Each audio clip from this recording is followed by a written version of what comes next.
never let them tell me who I am. If you try to shake me, I'll be damned. Planet on the ground is where I stand.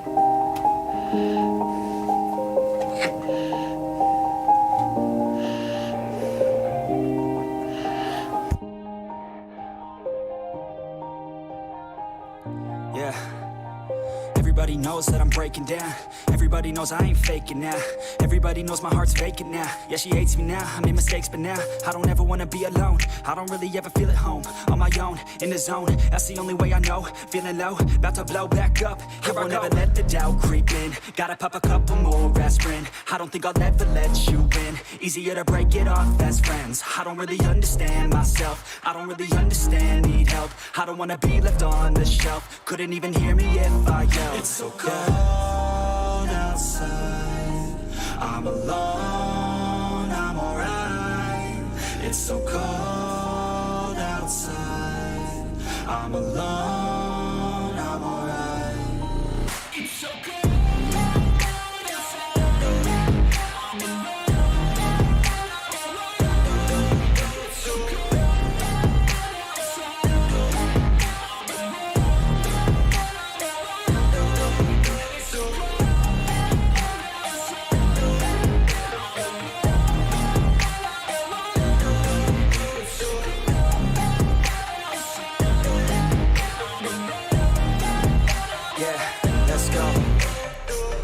Break down, always feel like I could break now, but I never let it take me to that place now. I won't ever let my thoughts get away now. I got better things to do, picking fate now. I just wanna be the best, call me great now. I don't know if I'm okay or insane now. I remember better days on the playground, hoping I can find my way to even when I'm feeling down, I fight. Even when I don't know what is right, I'ma pick a side and I'ma take pride. I will decide my fate and I will never let them tell me who I am. If you try to shake me, I'll be damned. Planet on the ground is where I stand. Never give up, that was always the plan. It's so cold outside.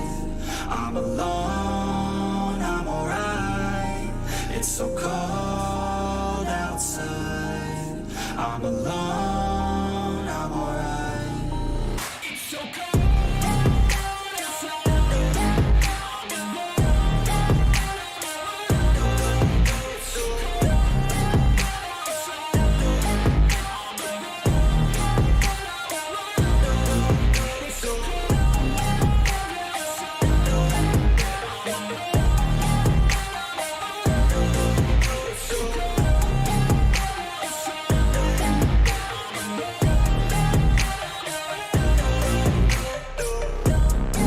Yo, yo. Here we go.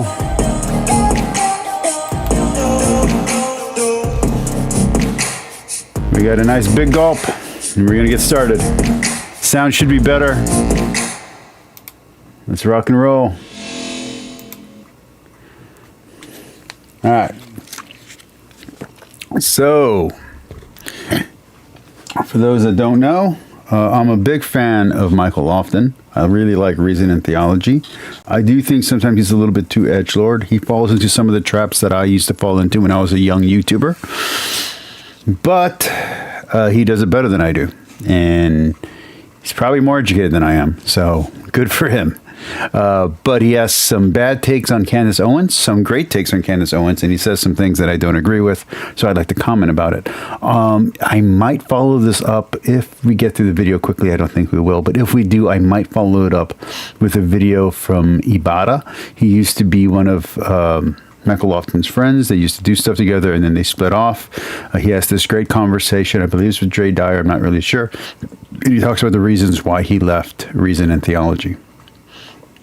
Michael Lofton has a very up and down history with religion. He's very defensive about it. One time I gave him a compliment about it, and he took it offensively. So we're not here to shit on him or anything like that. I like Michael Lofton a lot. But I do disagree with him on his take here on Candace Owens. And for some reason in his comment section, he responded back to my comment, which was very pleasant. He responded very nice. Sometimes he's a little gruff, but he was very nice about this one. But for some reason, two of my comments got yeeted. So I'm going to be very careful about saying a specific name that apparently equals suppression here on the algorithm station. So we are going to be saying a slightly different name, a name of a coworker of mine that has a similar name to that guy. So that's what I'm going to use, so that way we don't get suppression or suppressed. All right, let's go. Let's do this. Like Michael and Lewis. Okay, here we go. Bam. Everybody in the audience, let me know how the sound is. The sound should be 100 times better than it was yesterday. Not just because I don't have a headache, but because I fixed the sound of the mic.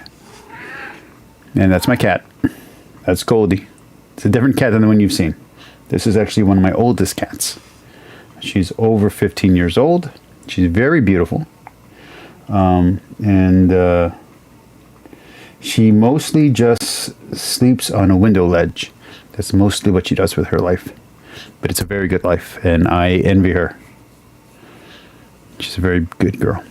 Okay, let's continue. Of the comments that she has made, some comments that others have made about softened by it for many reasons. And I want to review some of the comments that she has made, some comments that others have made about her, and bring out a few lessons that we could learn from some of these discussions. What I'm noticing in the political arena and discussions online in general is that there is a desperate need for nuance, charity, for rationality, the use of reason. Things that I value here on the channel and I apply to discussions in the Catholic. Now, to be fair, he was actually absent for most of the controversy. So in one of the comments that got suppressed, I asked him if he had watched the video by his friend, Trent Horn.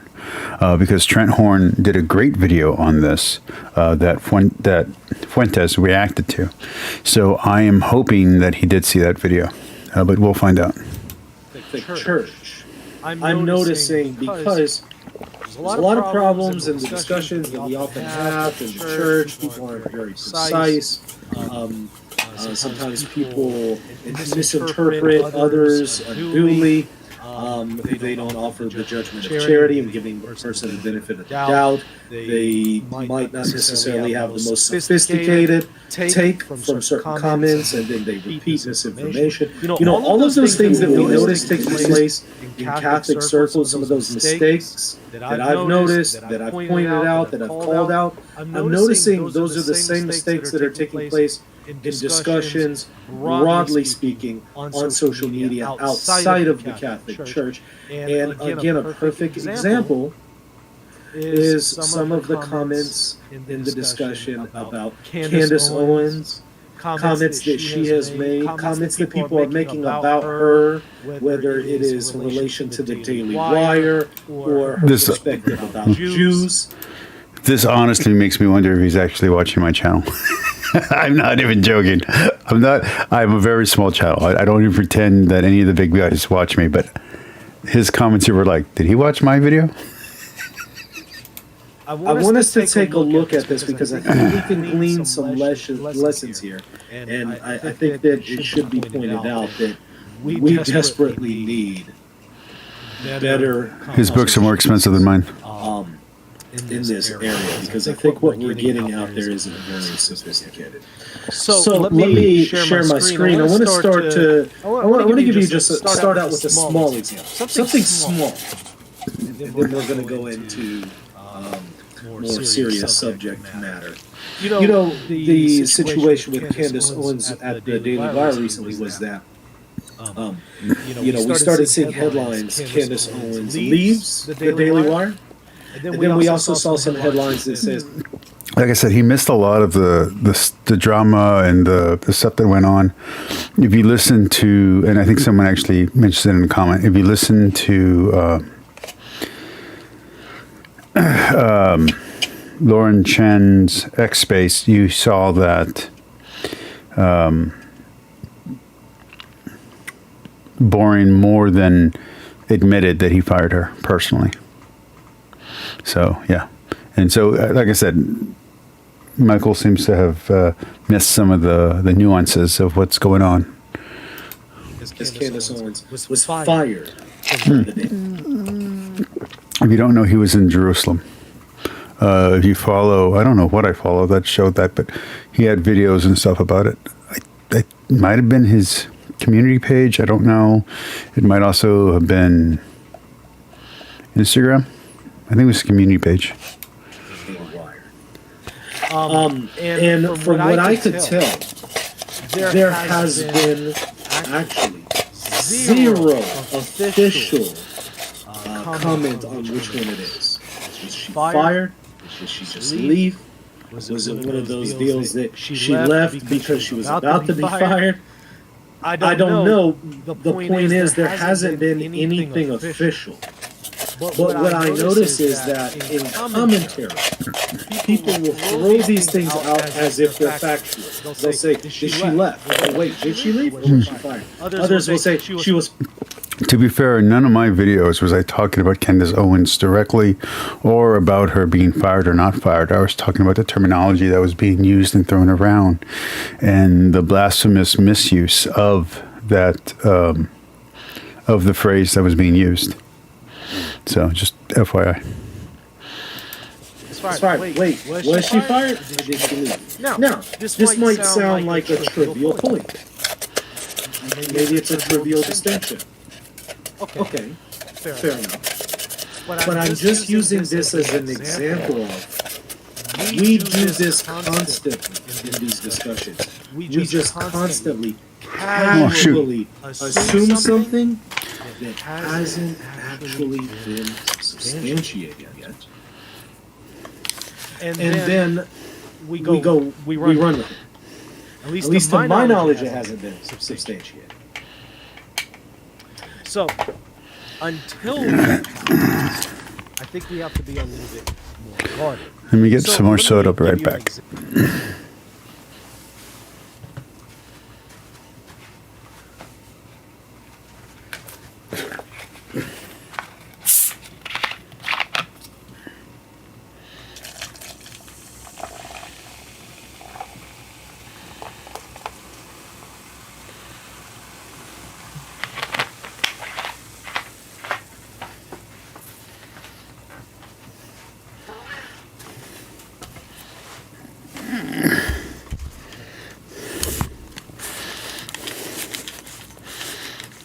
Yeah. Am I writing backwards? I'm writing backwards. Oh, there we go. Okay. Example of this. I'm going to share the screen and show it to you. Here's some commentary from Black Conservative Perspective. Now, what? Well, let's let him keep going. Who speaks about her being fired. There you go. That I would stop talking about Candace Owens being fired by the Daily Wire. Okay, I thought that the drama would eventually die down and Candace Owens would move on with her life and the Daily Wire would move on with their business, and then that would be the end of it. But it seems like that is not what is happening. Okay, it really because of the Daily Wire, because they insist on continuing to talk about an issue that they claim that they don't want to talk about because they can't talk about it, but yet they continue to talk about it, which is Candace Owens being fired. Now, everybody... All right, so there you go. Now, when you look elsewhere online, there's all kinds of articles saying that she left the Daily Wire. So which one is it? And now look at what's taking place in the chat. I want to show you this. Jeremy Boring said on Twitter Space that they fired her today. First of all, I haven't seen that. But then we need to actually take a look at it. But here's my point. Prior to anything, as soon as the news broke, there were some saying she was fired, and some saying she left. Again, I don't think that's the main issue.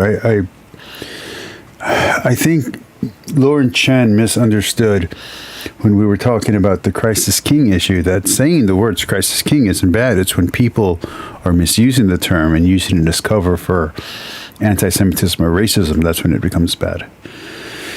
And I think Michael Lofton missed some of the subtext or some of the situation. And it isn't that Christians were attacking Candace Owens. It's that Candace Owens has aligned herself with a group of people that have questionable motives when it comes to Christianity. Kanye West has now said that Jesus didn't answer his prayer, so he's no longer Christian or something like that. He's calling himself God, which is very blasphemous. You have, the Black Hebrew Israelite movement is involved in this situation somehow. You have white nationalism being involved here with the F person that I can't say his name because then my video will disappear. And you have Candace Owens herself. You have people like Destiny, which how Destiny gets connected in with Tate and with Sneeko. My crap. I really do feel this is a situation of if you lay down with dogs, you get fleas. Do you know what I'm saying? Because I've never liked Candace Owens, but she's always seemed super pristine to me. Like if anyone's going to do what Candace Owens does, it has to be Candace Owens. It can't be someone who's like a little shady, if you know what I mean. Like if you're going to cause this much controversy and burn this many bridges, you got to have a very clean record, okay? So I think she's been laying down with too many dogs. I think she's been hanging out with Destiny, hanging out with Kanye West, hanging out with Tate. I mean, if she now starts quoting Pearl, that's pretty much all that's missing, and suddenly Authentic Observer can come in and just annihilate Candace Owens. So yeah, I do think it is guilt by association, and I feel bad for Candace for that, because that's not necessary. But on the other hand, she is either intentionally or unintentionally giving cover to these bad actors. And I do think that is a problem. And like I said, in my coverage of this situation, I have not talked about Candace at all, so this is my chance to talk about that aspect. And this would have been prior to anything that Jeremy said on Twitter. My point here is this. People will make these comments and say them as if they are factual before there actually is evidence for it. That's my point. Now, if we do that with points like... And I want to be clear that while I know it sounds insulting, but I don't mean it that way. Well, I do feel like Lauren Chen might be a case of a useful idiot, as in someone who doesn't know the facts being used to sanitize, almost like laundry money for the bad actors. I don't think Candace Owens is in the same boat as Lauren Chen. Lauren Chen might honestly be ignorant of the situation. I do not think there's any ignorance in Candace Owens's actions. I could be wrong. I saw that question thing she did about Catholicism and Christianity. She seemed very unaware, even though her husband seemed very aware. That just seems kind of odd to me. Usually people talk, people know things, and sometimes journalists act like they don't know things as kind of a point of view for the audience, a way to get into what they're saying, but in actuality they know stuff behind the scenes. Maybe it's possible that Candace Owens really knows nothing. I just don't feel that way. She doesn't present herself that way. I don't feel like this is a case where you can say that she's acting out of ignorance or saying things out of ignorance. I think she knows the context, and I think the contents of what she was saying went further than what she intended. But I do think she was saying these things to get fired. I think she was trying to get out of the contract. Now, that's pure speculation. I have no evidence of that. But I do think she was trying to get out of her contract. That's what I think. I just think that it spiraled into a bigger situation than she realized, and I don't think Daily Wire has handled it well. Like this, you have to then wonder, okay, well, assuming things elsewhere. And often the case is, yes, we often are. We often assume these things, and then we just, float them around, and then it becomes factual. She left. She was fired. Well, wait. We need actual verification for these things. Again, this is more of a trivial point. All things being equal. However, some of the other comments, especially about Candace Owens in relation to Jews, those are more weighty or substantial. And I want to review some of those as well. And by the way, I see Lewis. I want to interact with this. In my opinion, Trent Horn hit the nail on the head in his discussion on the whole controversy over saying Christ is king. I haven't seen his video, but this definitely relates to what I'm talking about. Because again, when I was in Rome, I was And I'm going to quote Robert Rule here. It's one of my favorite quotes of his. And it goes like this. When legend becomes fact, print the legend. Let me say it again because I kind of messed that up. When the legend becomes fact, print the legend. I think that's very true. So I think this mess has to become large enough because it's sustained itself in internet times for much longer than I would think it would have. Kind of like the Stellar Blade thing, which I also want to do a thing on Stellar Blade and connect it to the latest video from Authentic Observer. I do feel it's gotten bigger than what they intended it to get to. Able to follow it just a little bit and seeing this stuff, and I was seeing people accusing Candace Owens of anti-Semitism for saying Christ is king. I'm thinking, wait, what? Huh? Saying Christ is king. Again, that has to do with Fuentes, and I this is when I asked in his comments if he'd seen the video by Trent Horn. I feel like either he hasn't seen it, or if it's not being suppressed by the algorithm, then that comment, he's not letting it out because he doesn't want to talk against Trent Horn because he's trying to maintain relations with Catholic Answers or with Trent. I mean, that's the only thing I could figure. But if he hasn't seen the video, he needs to see the video by Trent Horn. If he wants to, and this is not just self-promoting, he can watch my video where I clipped all the context together of the Christ is King controversy and all the major players and what was said and who said it. So he can watch my video. It's a good resource. It's just clips of all the major players and all the major points. Is anti-Semitism. Okay, Jesus is a Jew. If you're saying that Jesus as a Jew is king, wouldn't that actually be in favor of Jews? So how do we get to the claim that this is anti-Semitism? Well, I then listened to some of the critics, and they were saying, well, because there are some people out there who use the statement Christ is king to promote Fuentes. anti-Semitism. And I just thought, okay. I don't know how, but let's just say that's true. That there are some people out there who somehow use that statement to promote an anti-Semitic view. Okay. But just They more use it as cover. They'll say something anti-Semitic and then say Christ is king over it. And then they kind of say, well, what are you talking about? Are you getting mad at me for talking? All I'm saying is Christ is king. But that's not all they're saying. They're saying a lot of evil stuff beforehand. So they're just using it as cover. saying that statement isn't in and of itself anti-Semitic. And I'm seeing people saying, yes, And even Boren said it wasn't anti-Semitic on its own. it's not. Let me flip it around. If a Jewish person were to say that Hashem is the one true God, I don't like Hashem. I like the term Hashem for God. That just means the name. Works good for me. okay, shouldn't be anything wrong there. But what if there's a Jewish person on social media who says Hashem is the true God, and they say Hashem is the true God, and they use it in a context to murder all Muslims? And now somebody else comes along online and says, you know what? You can never say Hashem is the one true God anymore, otherwise. Yeah, but nobody was saying that you can't say Christ is king. They were saying that you shouldn't use it as cover for racism and anti-Semitism, and that if a bunch of Christian nationalists and I guess Catholic nationalists, because whatever the freak that idiot believes, the F guy believes, you gotta. They were saying don't subtweet, or I guess it's X, so now don't sub X. I don't know.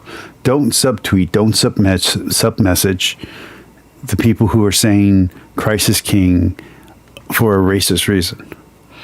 Yes, go ahead and say Christ is king. Go ahead and celebrate the way you're celebrating, but don't take it as a victory when you're seeing Muslims and Christian nationalists and the supremacists, because I can't say the first part apparently.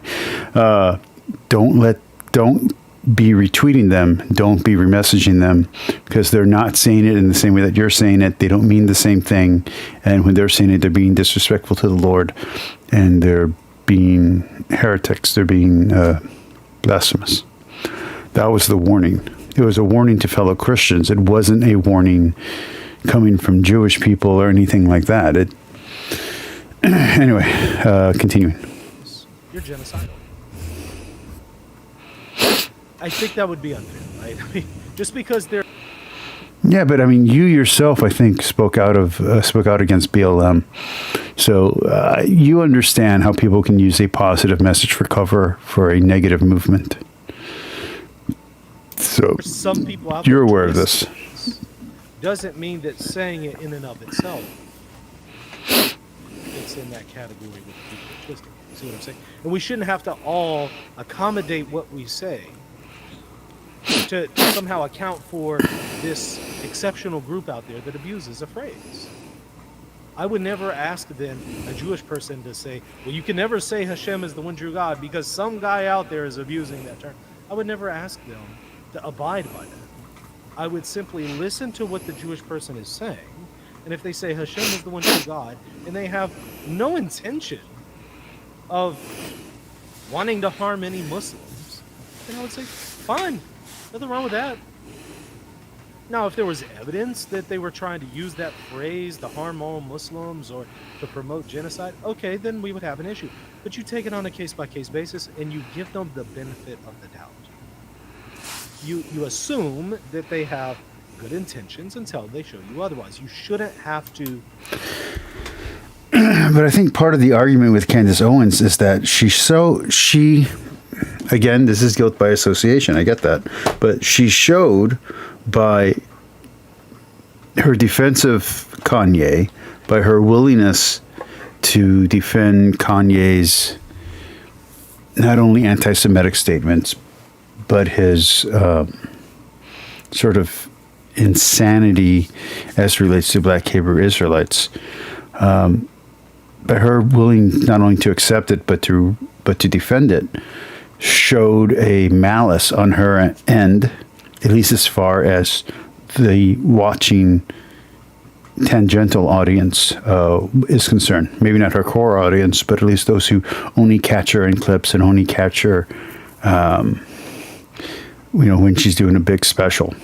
That's the only time they watch her. They're not watching her daily, but they are part of her audience. And that part of the audience was offended and maybe even felt betrayed by her seemingly running cover for Sneeko and Tate and Fuentes, and were offended. Maybe that was the problem.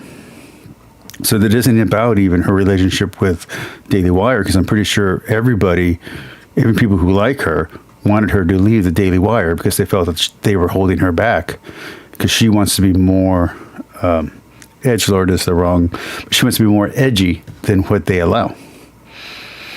Well, hey, I mean, that's more power to her. I hope she got a good severance package, and I hope she keeps going. Nobody wants her to shut up, as far as I know. But that doesn't mean she's not offensive. She's been plenty offensive. She's been offensive to Black people. She's been offensive to Mexican people, my people. She's been offensive to Jewish people. She's offensive. Offensive doesn't mean evil, but it does mean offensive. You can be offensive without being evil. You can be rude without being evil. She's rude and offensive. She doesn't have to say bad words to be offensive. So, if you want to use the word controversial, you can use that too, but I think controversial is too light for how effective and how powerful, how reaching her words are. You shouldn't have to guard what you say with simple things like this just because there are some people out there abusing it. Use does not negate proper use, and it becomes absurd. Yeah, but it's her association. She's associating herself with these people. I remember her takes on Tate before Tate got taken down. I mean, it just It's worrisome. It's just worrisome. Let's pretend you start defending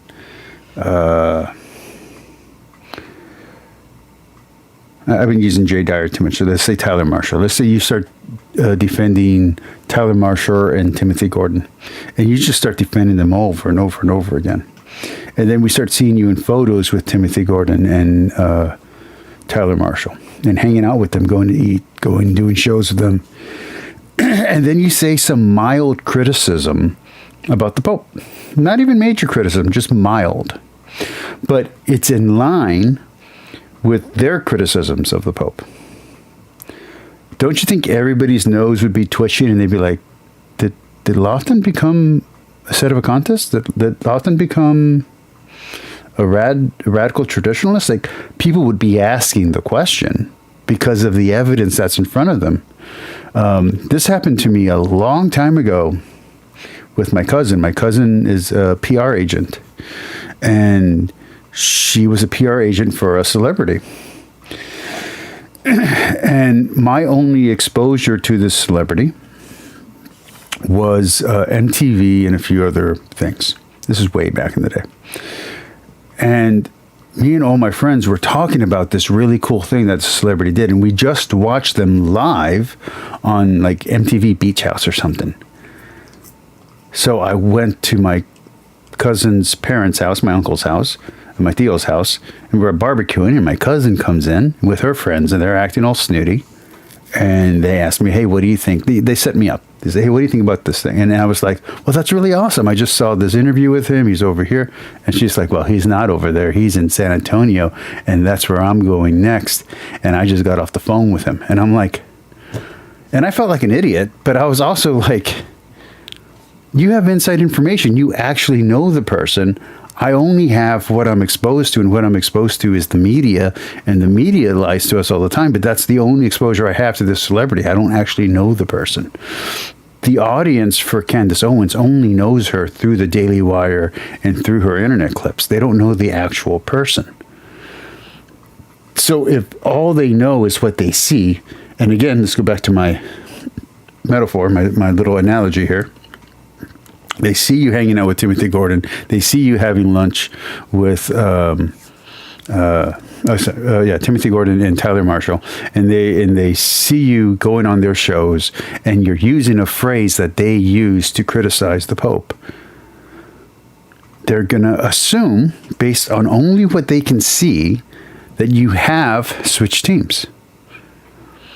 They're just gonna assume it because they don't know your daily life. So even if you haven't, even if it's just a slip of the tongue or you meant it in a positive way, the only evidence that people have in front of them is what they see on YouTube or wherever the platform is. So I do think that we have to keep that into account. You can call it ignorance, you can call it whatever you want, but you have to keep it into account that the only exposure people have to these celebrities is YouTube, is the Daily Wire channel. So they don't know the inner workings. So they can only make assumptions, and they can only make draw conclusions based on what information is available to them. Absurd if then we say, well, we can never say Christ is king because there's some people out there who abuse it. Absurd. No. And Lewis makes another good point. It's like people who say Black Lives Matter. Right. It's just like that discussion as well. But again, Jeremy Boring also made that point. So I don't know why you're defending Candace Owens so heavy on this. And I don't know of anyone who is attacking Candace Owens directly. They were attacking her misuse of the phrase, or her seeming misuse of the phrase. So let me show you a few other things. All right, hold on. I'm going to take a quick little break. I'll be right back, okay?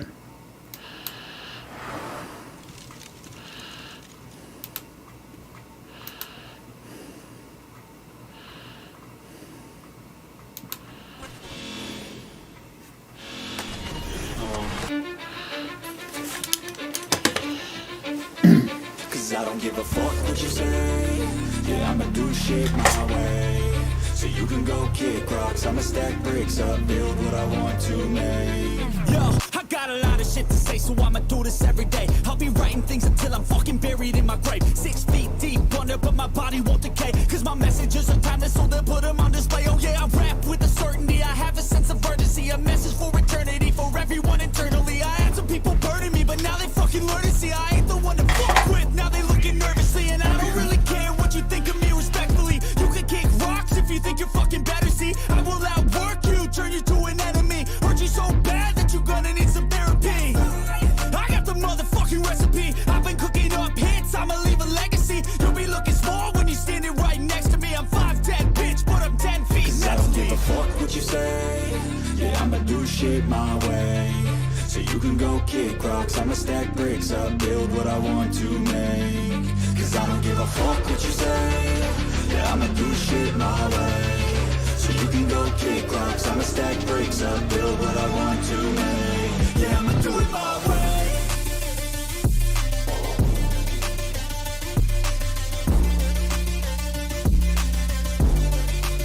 Yeah, I'ma do it my way.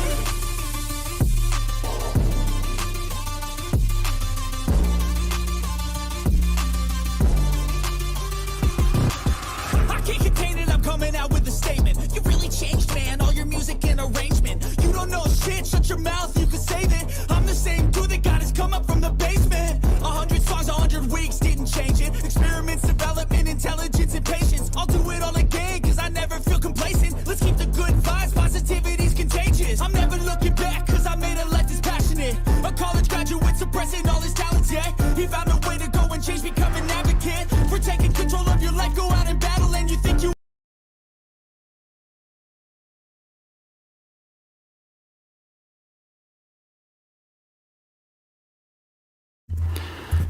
All right, we're back. We are here. Let's get to it. Go to some commentary here by the young Christians. I found this interesting. This is on a video called Ben Shapiro Weighs In on Daily Wire's Feud with Candace Owens. And they comment on...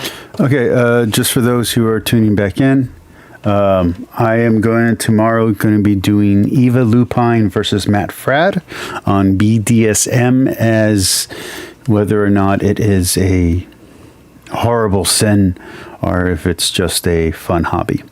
And then I might be doing a Friday stream, I'm not sure. And if it is, it's going to be an extended stream. We'll do something early. Well, early-ish, but it'll run late. And we will be doing, we will be doing Authentic Observer and crossing it with Stellar Blade. So we might be doing a bonus one, a bonus live stream this week. Anyway, let's keep going. And Candace Owens liking a very controversial tweet. I want to hear what they say about her. And then I want to show you what Candace Owens said about her. And then I want to see how to show you. Candace Owens' defense was not very good, by the way. It was more argumentative and, yeah. Anyway. Both Candace Owens and the critics could have done better here. Let me share my screen and show you what I'm referring to. We're going to start around... Is he using the paid version of StreamYard? It looks like the paid version of StreamYard. I don't think he's using Discord. If anyone knows what he's using, let me know in the comments. The 7-minute, 35-second mark. And this is in reference to a claim that Candace Owens liked a tweet that accused Rabbi Shmuley of being drunk on Christian. Now, as far as I know, Rabbi Shmuley is a bad faith actor. He's not a good interlocutor. He's not someone you want to mess with, and he's not someone you want on your shows. That's as far as I know.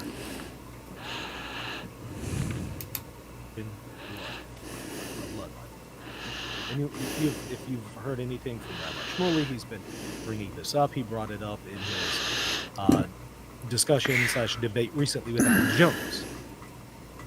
Okay, so let's hear what they say, and then let's actually see what she has to say about it. All right, I'm going to go ahead and play it.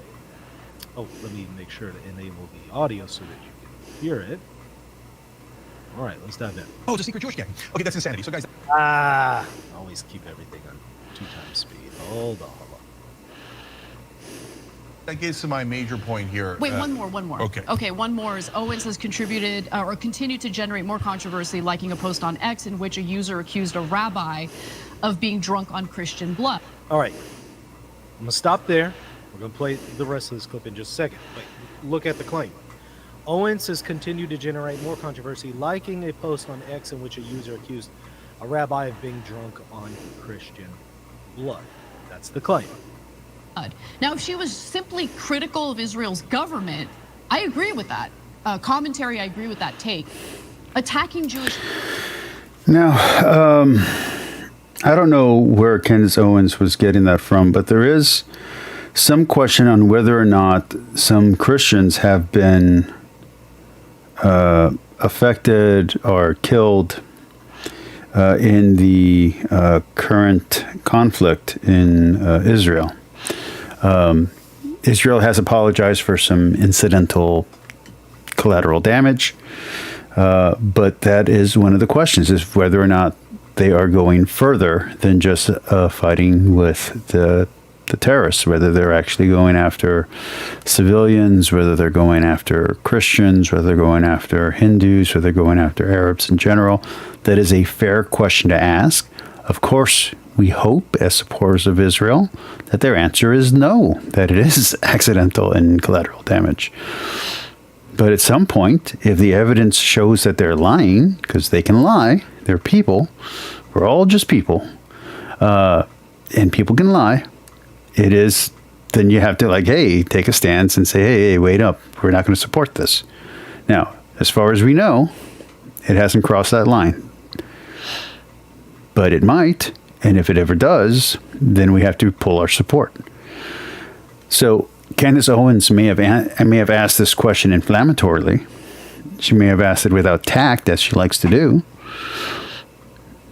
But I didn't watch that episode, so I don't know. So anyway, here we go. People, I think, is wrong. Okay, so here it's being claimed that she attacked Jewish people in liking this comment. Now, watch what Chank says. I don't think this is complicated. No, I don't. I don't know why people think it's so complicated. It's kind of dispiriting that people think it's hard to figure this out. No, being against the government is perfectly reasonable. That's what, as commentators, we're constantly criticizing the American government. And it depends, doesn't it? Is Trump in charge? Is Biden in charge? Ben Shapiro, Daily Wire, etc. criticize the American government all the time, especially under Biden. We criticize it under Trump and under Biden because we're fair, right?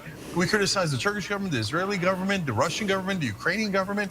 Of course that's within bounds. If you say that, no, Israel is special, and that's the one country you're not allowed to criticize, you're a nut job. And I don't care what you think, and I don't care if you can label everyone who criticizes the Israeli government.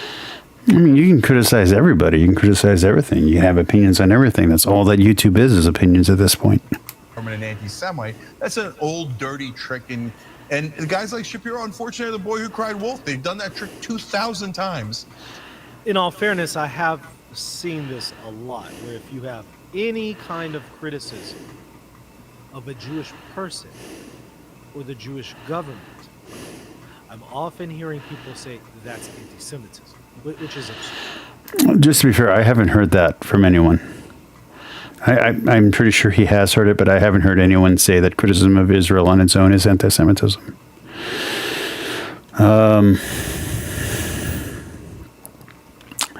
Criticism of Zionism, I don't know. I've heard some people try to defend Zionism, and I don't have an opinion one way or the other. If you're an Americanist or an American first person, I don't see how you can condemn Zionism if you're an American first or a Canadian first or a European first or whatever first, not an America first. You're choosing your country over your country's wellness over the wellness of other nations. You just are. And hey, as Christians, as Muslims, as Jews, we're going to support our people. I mean, you're gonna be cheering for a side. That's kind of the nature of human beings. So I don't think that should be immediately a condemnable slip of the tongue, but it's something you should take in consideration with other factors. And I think Candace Owens has enough other factors that there's enough marks against her that you can start questioning her motives. Yeah, the first time she says something racially charged against African Americans, but she says that she's saying it in light of the movement of Black Lives Matter, so you can go, okay. And then she says something racially charged against immigrants. She's like, but I'm talking about the border, at the crisis border. Okay. And then I'm going to say something negative against all gay rights. And you're like, But she's saying it in a religious context. And you're like, maybe. And then she says something against non-Christians, and you're like, And then she starts speaking out against Israel and speaking out against Israel defending itself and the tactics that they're using. But she's not using the word Israel. She's talking about Jewish people. And you can say they're slip of the tongues, but you already have a large, long list of slip of the tongues that have been consistently used episode after episode, day after day, year after year. And at some point you're like, well, maybe she really does mean these hateful things. Maybe she's not just accidentally saying something edgy. It compiles. Now you have a history of doing that. It's not a one-off. So I think that should also be considered. There's a difference between criticizing a person versus maintaining some view about all Jews. Certainly a difference. I'm a white man. If you were to criticize me as a white man, that is not to then criticize all white people. Yeah, but I'm a Mexican. I'm Hispanic. I'm Latin American. Latino. I'm Spaniard. I'm Native American. I'm a little bit French. And if you're criticizing me and only me, but you call me a wetback, or you call me a frog, or you call me, it's not mestizo. I cannot remember the term that they used to call my grandfather. My grandfather's a very dark skin. I think it's mestizo. Anyway, if you say these things, well, those are racial comments. So yeah, even though you're only insulting me, you're being actively racist. Even if it's only directed toward me.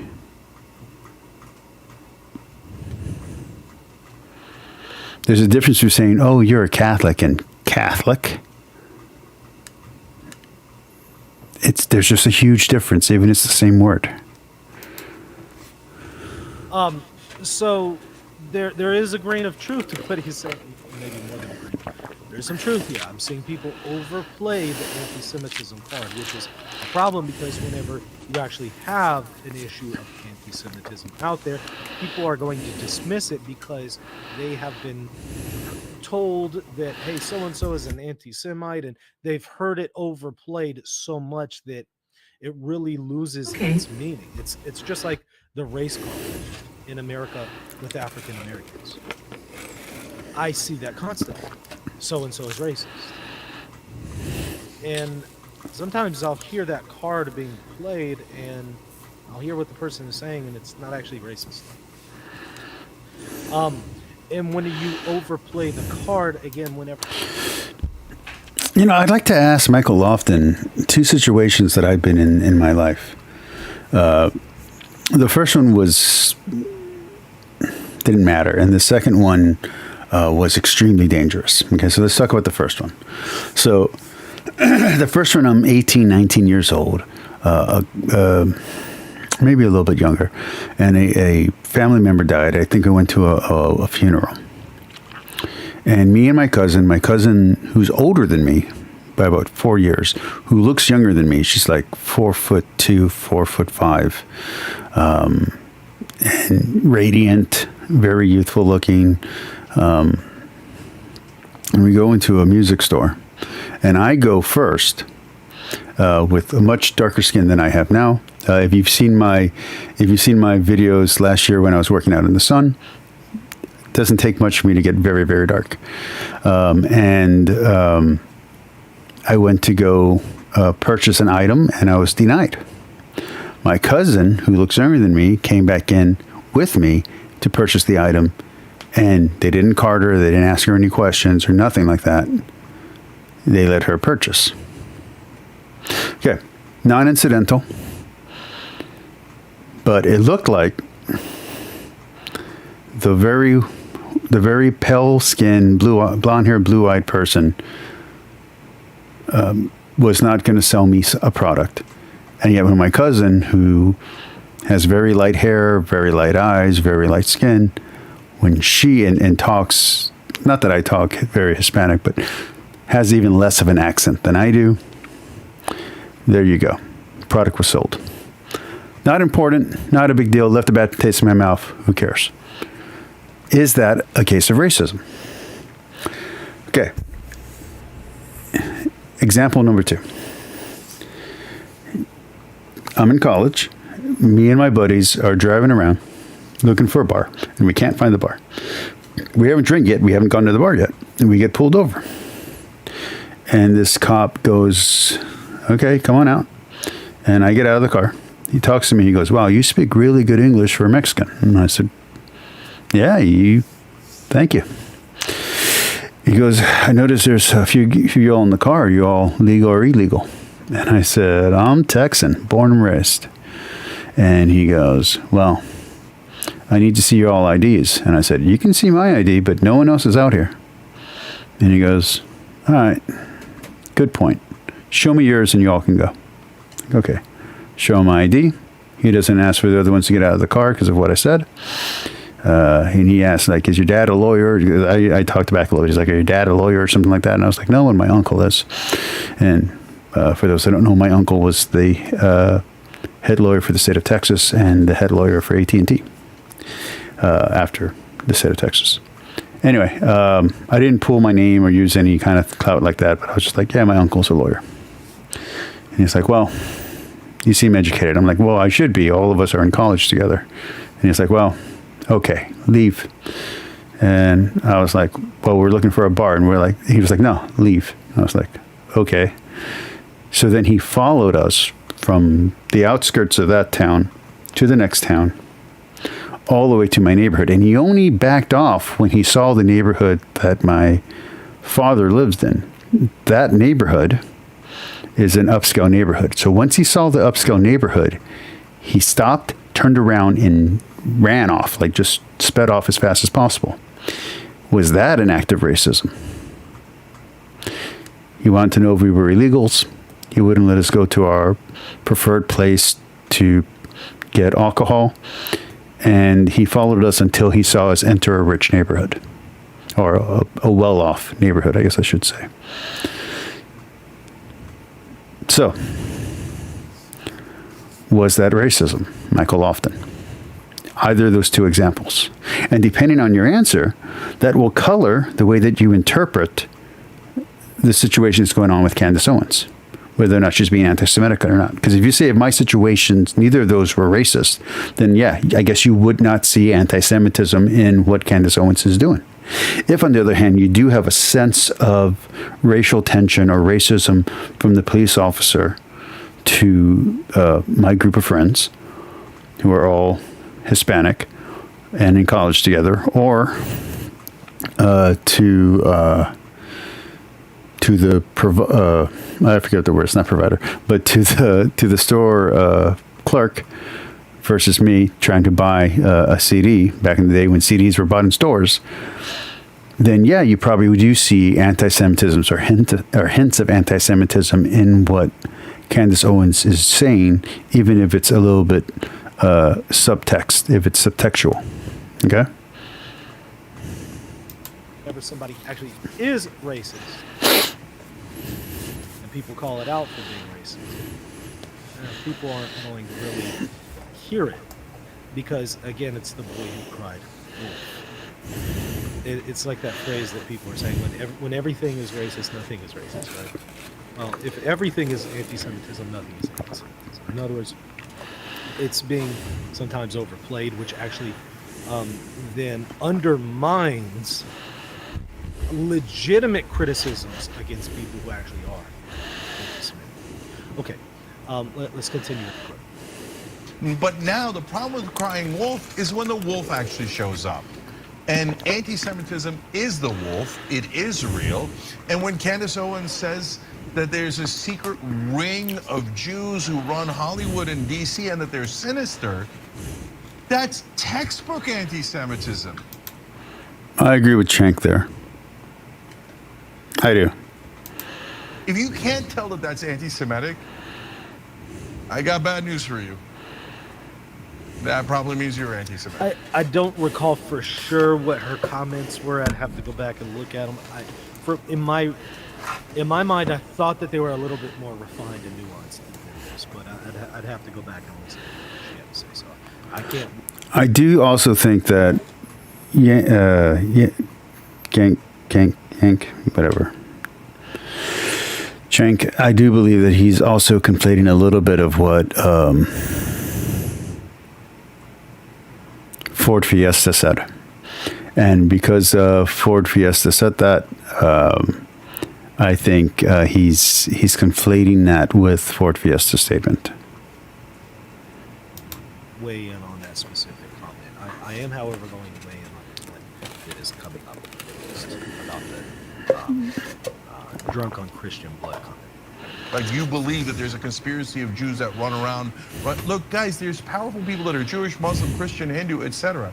Do they try to protect their own interests in different ways? Of course they do. Does that mean there's a cabal? And like I said, there's no secret cabal or secret society ruining my life. All my mistakes are my own. And as people who believe in personal responsibility, that's how we have to think. Does that mean there's not conspiracies in the world? Of course there is. You can literally be charged with conspiracy to commit a crime. There's RICO acts, you know what I mean? Like, yes, groups of people can do things as a group. They can have plans. But conspiracy is very hard to prove, and it's not as common in practice as you might think. Well, it might be common in theory, like, a lot of people might talk a lot of crap. That doesn't mean they actually act on those conversations or thoughts. So no one is actively trying to ruin your life unless for some reason you've really pissed off the wrong people. No one is doing that. You just make mistakes and sometimes have bad luck. And not luck as in like the power of luck, but as in like just bad coincidences, man. Sometimes things go wrong, and sometimes they go wrong for a long time. And only they're in charge, and no Christian is allowed to say anything? They're like, oh, it's the secret Jews that run everything. Yes, sir, yes, sir. Why would Christians or Muslims do that? It doesn't make any sense. And so let alone the drinking of the Christian blood. I mean, if that's not anti-Semitic, brothers and sisters, literally nothing's anti-Semitic to you. Okay, so yes, it's an easy distinction. I think Candace Owens is an obvious, over-the-top anti-Semite. She kept complimenting. I don't go that far. I don't have proof that Candace Owens is anti-Semitic. I do think she has made statements that can be interpreted as anti-Semitic. I don't think Lauren Chen is anti-Semitic. At least I hope she's not, because I am a big fan of hers. But I do think she sometimes runs cover, either naively and unintentionally or knowingly, for people who are anti-Semitic, either because she likes them or because she likes things that they say that are not part of the anti-Semitic situation. So yeah, I do think there is a difference in culpability there. I do think Candace Owens is more culpable than Lauren Chen, but there's a difference between being a useful idiot and being an active subversive. And I do think Candace Owens is a subversive. I do think she is a radical. And just to be very blunt, I don't think that makes someone a bad person. I'm friends with subversives. There's people who I invite on this channel who are subversives. But Candace Owens is claiming to be conservative. She's claiming to be representing not tradition, but to be, the wanting to protect the traditional standards. So it's the Bible has a very interesting expression where you can't be a radical. You can't be a radical and be serving God at the same time. It's a heavy statement. It doesn't feel good when you read it, but you can't be a rebel and be a Christian at the same time. That is hard to hear. As an American, that is tough for me to read. Every time I read that in the Bible, I always take a little, ooh, because that's hard for me. It's hard for me not to be rebellious. So I do think that we could all read a little Tertullian and understand a little bit about Christian subversion and Christian resistance and how it works and how it worked in the ancient world, where it was radical love and radical submission. So I get it. A lot of people don't like Tertullian. I'm just saying. We could learn a thing or two from his writings. Kanye West was saying that Hitler's a good guy. It's not hard. It's not complicated. By the way, Megyn Kelly, good. Well, she doesn't agree with him on the Hitler comments. She's said that. But she still has defended him. And like I said, it's a history of defending bad actors. I do think that's a problem. That shows that there could be intent there. If this was a court case, that could show a history on the accusation side, a history of intent. Her relationship with Kanye perhaps has made her put her in a position where she's not as critical of Kanye as she should be, but she's not in favor of his comments that he has made about Hitler, in all fairness to her there. Good question, but the rest of it was a disaster. She tried to have it both ways. Afterwards, she says, well, I can't tell who's right, but, and I remember when we used to have the fights with the lunatic on that left our team, right? Which one? And by the way, let's define terms, because somebody's asking what is anti-Semitism. Well, that's part of the problem. Some people have these changing definitions, as we'll see here in a moment. Dan McKellen has a whole thing where no word means anything, and I do think that's a real big problem. I do think those who believe in total subjective relativity,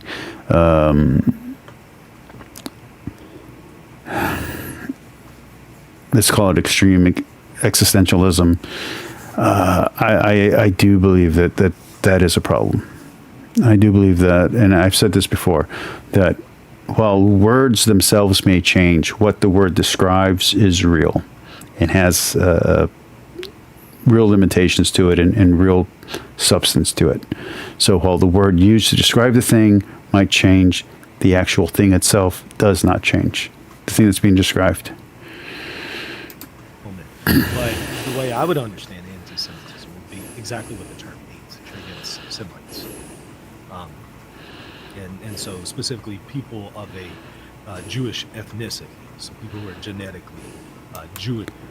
I would say it's hating people it's hate, unjustified hate of Jewish people who are either ethnically, religiously, or culturally Jewish for the mere fact that they belong to that group. That's anti-Semitism. It's hatred, and that's all that it is to it. If you hate a group just for the reason that they belong to a group, you're an anti-Semite. If that's what it is. That's what anti-Semitism is. Hating someone for the mere fact that they belong to the larger group, the larger community of Jewishness, whether that be culturally Jewish, whether that be ethnically Jewish, or whether that be religiously Jewish. That's anti-Semitism. Hate for no other reason than that. That does not mean that you can't hate someone who happens to be Jewish who also like stole money from you, or someone who punched you in the face. That's not what it's saying. But if you hate the whole group simply because they belong to that group, even if they've done nothing to you, even if you know nothing about them, then that's anti-Semitism. And if you set up systems to oppose them simply because of who they belong, simply because they belong to this larger group, that's actively acting in an anti-Semitic way. Jewish in nature of Abraham's genetic stock through the line of, Abraham, Isaac, and Jacob. I mean, I guess we get even more specific genetically than that, but that should suffice. You're against them as a group, as a people, because of the fact that they're of that line, against their race. That's how I would understand anti-Semitism. But again, I noticed that there are some shifting definitions out there, where if you're against the state of Israel, for instance, some are saying that's anti-Semitism. Now, that would be anti-Zionism, not so much anti-Judaism or anti-Semitic. Now, could we include anti-Zionism within anti-Semitism? Well, if you believe the Jewish state is all people who are Jewish in any form of identity of Jewish, then yeah, then anti-Zionism can be interpreted that way. It doesn't have to be interpreted that way, but it can be. I think that's an abuse of the term. And I think part of the problem then is the term anti-Semitism has become so fluid that it's... If you're anti-American, what does it take to qualify as anti-American? Anti-American culture, anti-American citizens, anti-American policies. How far can you go being anti-American before you are anti-American?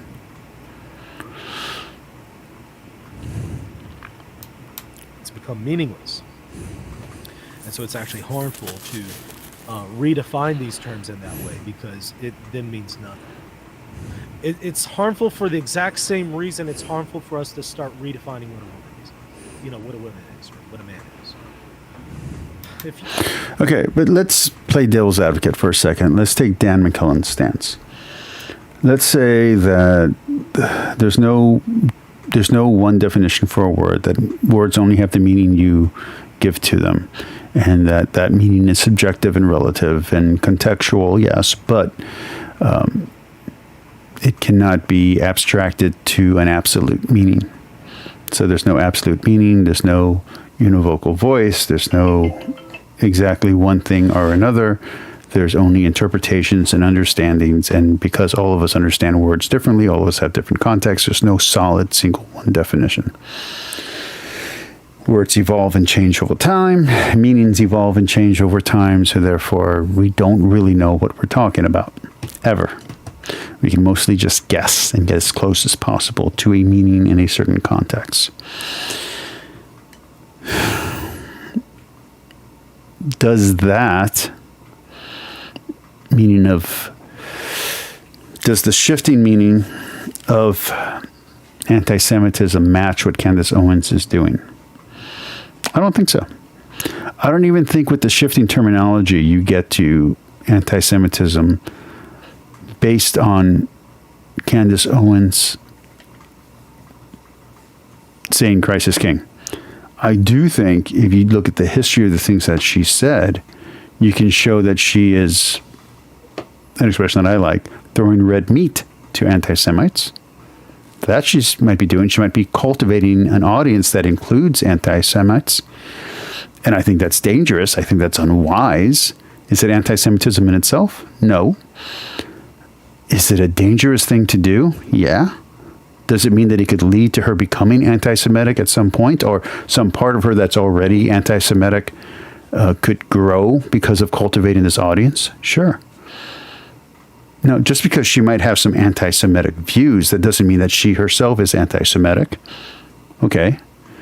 But her cultivating an audience that includes anti-Semites, and and nationalist of both stripes could help bring her down a dark path that we don't want her to go through. She might think she's wise enough and smart enough to avoid that, but I sometimes think I'm wise enough and smart enough to do something, and then I find out that I'm not. And one of my favorite prayers is, the Lord's Prayer, keep us from temptation. I think it's wise to advise Candace Owens to avoid the temptation to go down the road where she's going to be tempted to feed her worst inclinations or her worst opinions of Jewish people as a group. So maybe don't have Ford Fiesta on your show. Maybe don't have Kanye in your life. Maybe cut these people out because they're pulling you down a path that you don't want to go down, or that people who care about you don't want you to go down. If we get to a point where these definitions change so much that you can't even define what a woman is, it's become useless, it's become meaningless. That's actually harmful then to women. So I think that people are being careless in the way they define these terms. And because of that, that's then going to undermine people who are legitimately criticizing people who are anti-Semitic. All right, but watch the rest of this part. Jimmy Dore. And yeah, I know, there was a couple. Do you still want me to hire Dave Rubin, who's a total right-winger now? I like Dave Rubin a lot. I'd be great if he was back on your show. I'd watch TYT if he was back on. Anyways, and people are like, oh, golly gee, I can't tell who's right? If you can't tell that Candace Owens is wrong when she likes a tweet that says the Jews drink Christian blood, there's something wrong with you. All right, so he said that she likes a tweet that says Jews drink Christian blood. That's not exactly accurate. However, for my audience, if anyone's watching, should I shave my head? Let me know. I want to hear some votes. There's room for growth here. I'm part of this. When it comes to this, I'll show you. I'm about to show you a video of Candace Owens explaining herself about that tweet. I just want to point out, already, they're not being precise. They're not actually showing the tweet. They're not giving the context. They're then Are they still called tweets? misrepresenting some things that are taking place here, failing to appreciate some of the nuance. At the same time, there is still some criticism that can be made about Candace Owens in reference to this tweet, as I'll demonstrate. So let me show what Candace said about it. This is from her video, Why Does Everyone Think I Am Going to Be Killed? Around the 31 minute, 20 second. Spoke rationally, Rabbi Barkley, I don't know. Sorry.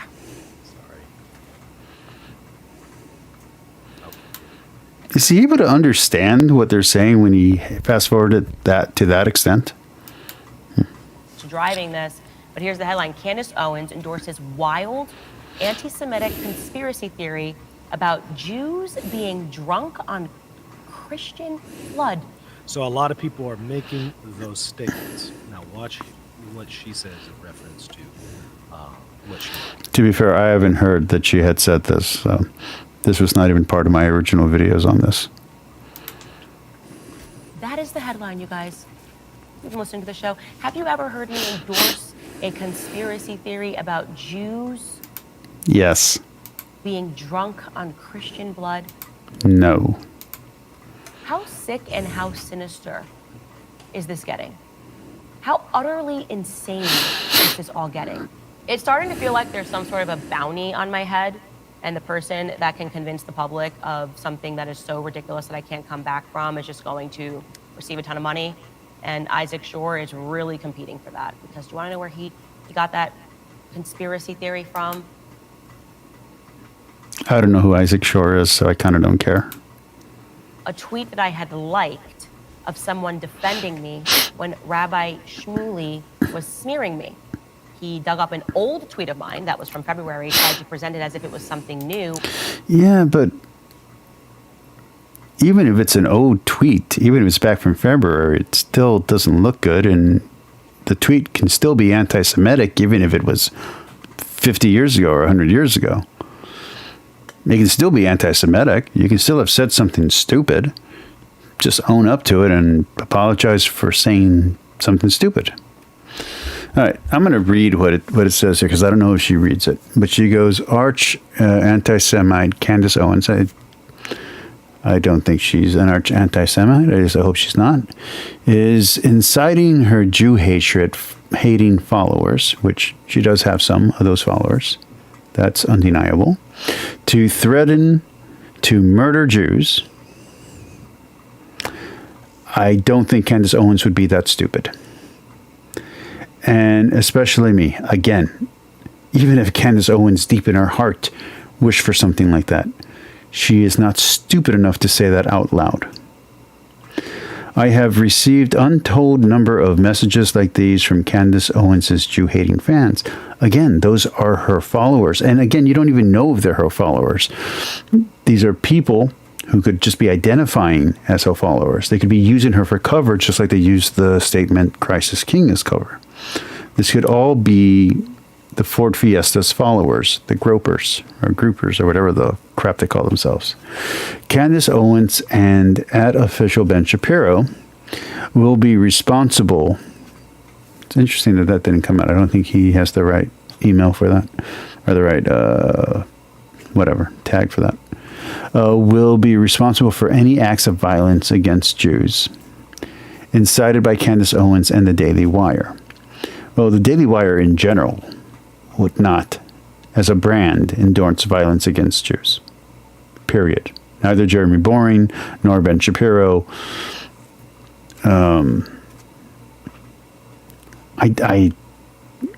Even Michael and Matt, I don't see either of them inciting violence against Jewish people.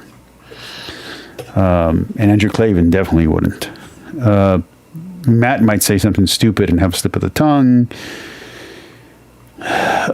Michael will be very careful to walk around the topic and not touch it. But no, the Daily Wire wouldn't do that. And Candace Owens criticizing Israel is different than criticizing a specific Jewish person.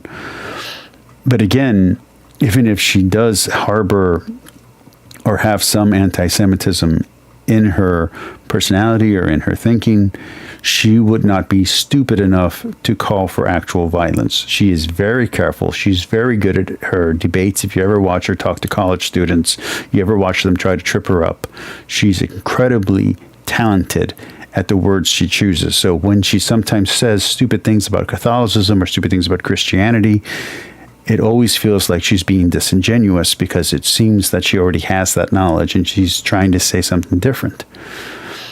She could be doing the same thing here. She could be encoding anti-Semitic messaging into what she's saying, or she could have some implicit bias, as the wokes like to say.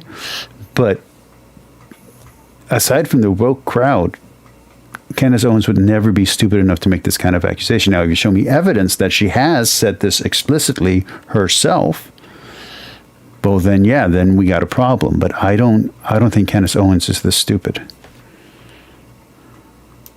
And something that was about him. Not from what I've seen. Let me read the tweet to you real quick. This is Rabbi Shmuley, arch anti-Semite. Again, Shmuley abuses the term anti-Semitism and blood libel. He abuses them so often that they become, again, meaningless. And that is a problem. That's an issue. Because anti-Semitism is a real thing. And the blood libel is a real thing. But when everything is anti-Semitism and everything is blood libel, then it just becomes meaningless.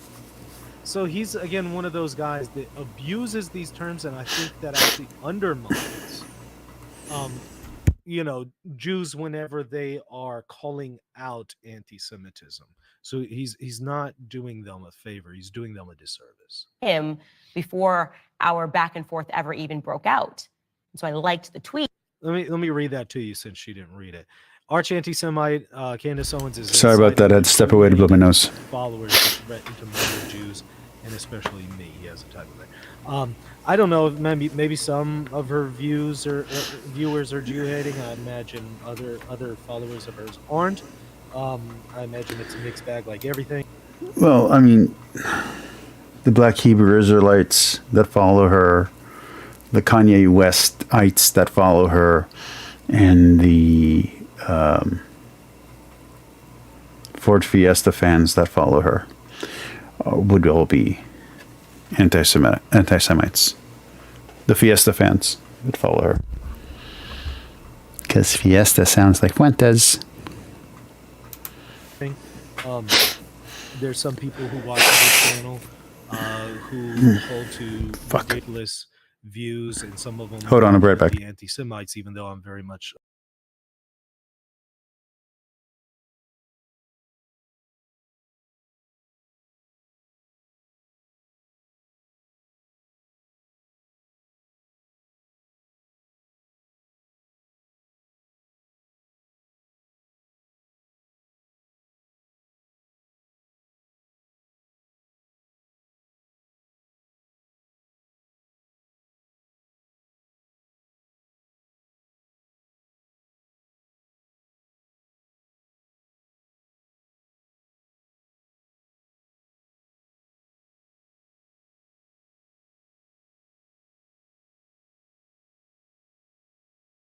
Sorry about that, man.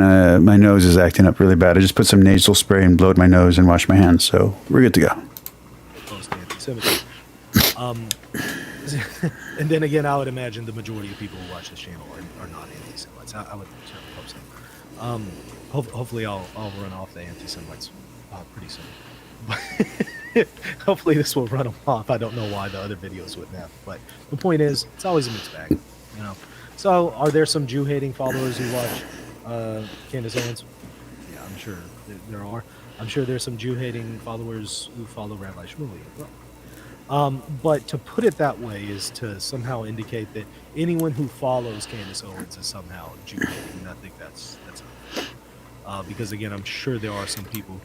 I don't care about what Rabbi Shmuley's saying, but I do think there is a worry in the wider scheme of things that people who are following Candace Owens, because she is a charismatic leader, could be led down an anti-Semitic trail or track if she continues down the path that she's following.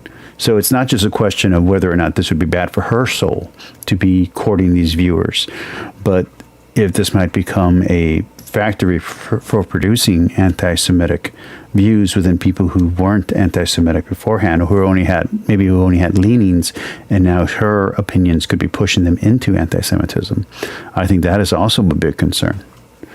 To be very fair, I don't know anyone who takes her that seriously, but I have met people who had been corrupted by Andrew Tate. One of my very good friends fell into the Andrew Tate trap, and it basically ruined his life. I do think temporarily. I mean, I think he's going to have a great recovery, but I do know people who are falling for these kind of traps, and I do worry that if Candace Owens goes down that route, that she could pull people with her. So I do think that is a real concern, regardless of what Rabbi Shmuley says. You hate Jews who watch Rabbi Shmuley. Presented as if it was something new. Oh, and it says, to threaten to murder Jews, especially me, I have received untold numbers of messages like these from Candace Owens.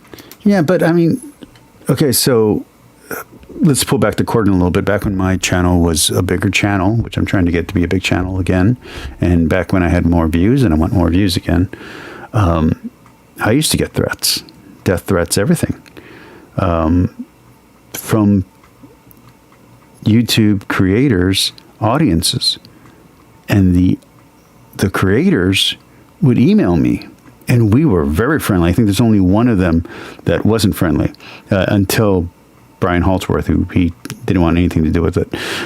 But Logic's audience came in and attacked my channel, but Logic was super friendly. He helped out my channel a lot. He gave me some great advice. We only had like 2 or 3 emails max, but he was super helpful. Is the original, her audience came and attacked my channel, but was the sweetest person I've ever talked to online for anything. Godless Cranium, I don't know if I talked to him, but I know that after his channel did their takedown of me, that I had tons of stuff on my channel. There's a few other major atheists and anti-theists that are no longer relevant in the YouTube world, and I can't remember their names right now. But yeah, their audience would come attack me, and they would make death threats and a whole bunch of gross stuff. But the creators were not those people. The creators were great. The creators helped me. They told me what equipment to use to have a better channel when we would have a debate. They helped me set up things. They helped me learn how to do things on the internet. Bad Temper Badger. I mean, I wouldn't be able to live stream a Bad Temper Badger and Garmania hadn't taught me how to do this kind of stuff. So I owe a lot to them, and I love them as brothers, as friends. I appreciate all they've done for me. But yeah, their audiences were horrendous. So I do think there's something to be said there, that you can have people who watch your channel who say terrible things to other creators.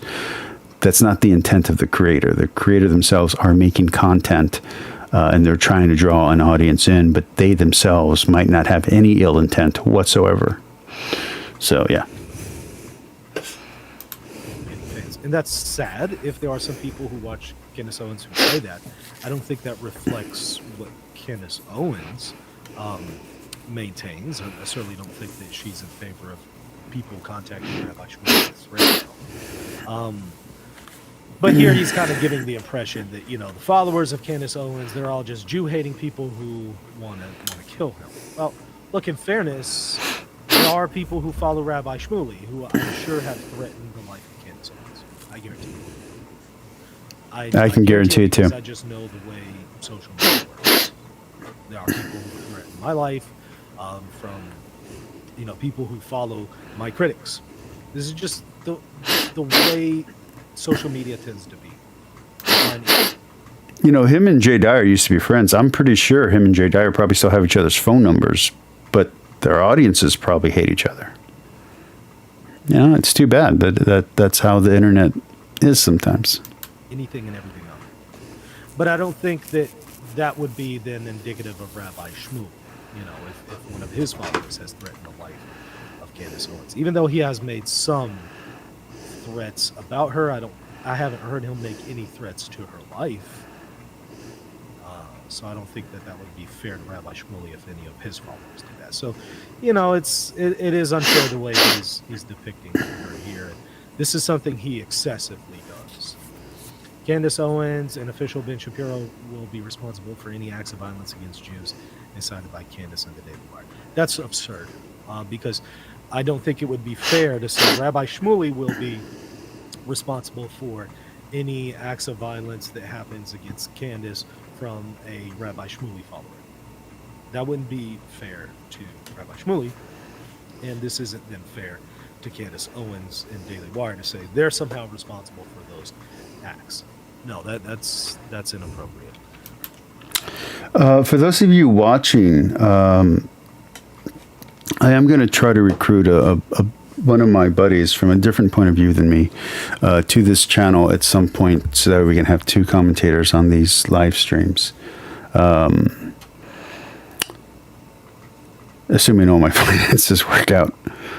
But yeah. When something that was about him before our back and forth ever even broke out. So I liked the tweet because it clarified the right date of the tweet, saying that Rabbi Shmuley, this tweet is obviously from February 20.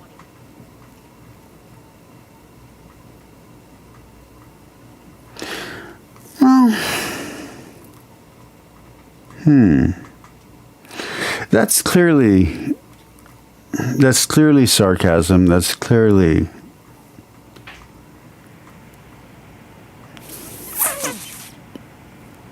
it's edgelord humor. It's like in my video against Melanie Mac, my video on Melanie Mac. Yeah, I'm not against her using the terminology that she's using. She just shouldn't use it and claim to be a Christian. If this person, Christ Gnosis, is claiming to be a Christian, he shouldn't be saying that. If, on the other hand, he's just being an edgelord, drop the Christian act and be an edgelord. It's fine. It's entertaining. I still watch clips of Atheism is Unstoppable to this day. I still have Computing Forever, even though now he's something else. He calls himself something else. I watch that stuff too. But just understand that's not how a Christian's supposed to act. When I'm drunk on Christian blood. All right, that is the tweet. Look, it says February 20th, Rabbi, are you drunk on Christian blood? Now, she liked this tweet. Watch what she says. I didn't pay attention to the last part of the tweet. I just obviously liked that this person was calling out this BS smearing tactic. Little did I know that Isaac Shore and a team of journalists are now monitoring every... As a public-facing figure, you should not have liked that tweet. It was unwise. It was unwise. I can't defend you liking the tweet. Single like of mine on Twitter. All right. So to recap the point here. Yeah, just obviously like for this person was something that was about him, because it clearly this tweet is obviously from February 20th. Let me sum it up. Two things. What Candace Owens is saying she liked about this tweet is the correction about the date. She's saying, the part about liking the tweet, it's not the claim, are you drunk on Christian blood? It's about I mean, she might have laughed about that. Let's be real. This part of correcting the date. Okay. Well, number one, I would say, this was unwise of Candace Owens. Because... Just to let you know, I did not pre-watch this video. I saw maybe the intro part of it. I thought it was interesting, and I decided that I wanted to do this as tonight's watch-along. So we're both kind of saying the same thing right at this point. Even if she doesn't like this part of the tweet, when you like the tweet, people aren't going to give you that benefit of the doubt. They're just going to assume you like the whole thing because you're not telling them in liking it. There's... back before this channel focused on religious stuff, back when it was a variety channel, there's plenty of stuff that I liked that I wouldn't like. I wouldn't click like on or star on now. I have plenty of edgy people that I follow, especially because I like to get multiple opinions. So I follow, not follow, follow is the wrong word for this, but I subscribe to, I guess, is how I'm going to word it. But I go ahead and listen to opposing opinions. So I have atheists on my stuff. I have controversial figures on my stuff, and I want to hear what they're saying. I have Buddhist, Hindu, Muslim leaders. Like I just want to hear what the conversation is. So I'm a little bit more well informed when we're talking here on my watch-alongs. But there are people who I follow who I find their opinions amazing. Who I do second question liking their opinion, especially because of their stance. And there's one of them who I want to get on this channel and I want to talk to. Not even about this. She has a problem with her legs that I had, and I would like to talk to her and help her out with that issue because it's a bad issue and it's something that took a lot of work for me to get over. And we've talked about that before here on this channel. So I would like to help her with that. But understand that with the understanding that if I ever get her on my channel or if I ever go on her channel, it's going to be controversial. So you have to question those things. I do think liking this tweet is very unwise. I mean, you can do it, but just understand that you're either baiting your audience or you're testing your audience when you do that. And you're giving your enemies ammunition. So there are personal friends that I have that are in a particular profession that I had to unfollow them because of because I decided to change the channel to talk about religion. They're in a profession that I just can't have on my list of people who I follow. These are personal friends of mine who I respect, who I talk, who I know, who I had to make the choice of, do I want them on my feed or not? Because I don't want to scandalize people and give them the wrong impression. And that's a hard choice. So yeah, I do think Candace was unwise here. That doesn't mean that she is the bad person everyone's painting her as, but it does mean that she might not be as wise as she pretends to be.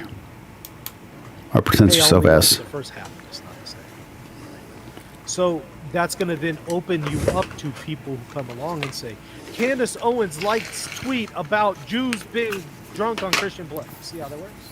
And it's not even, libel, because they're going to say, well, see, it's right there. There, you like the tweet, So even though they're twisting what she did, she could have been more guarded.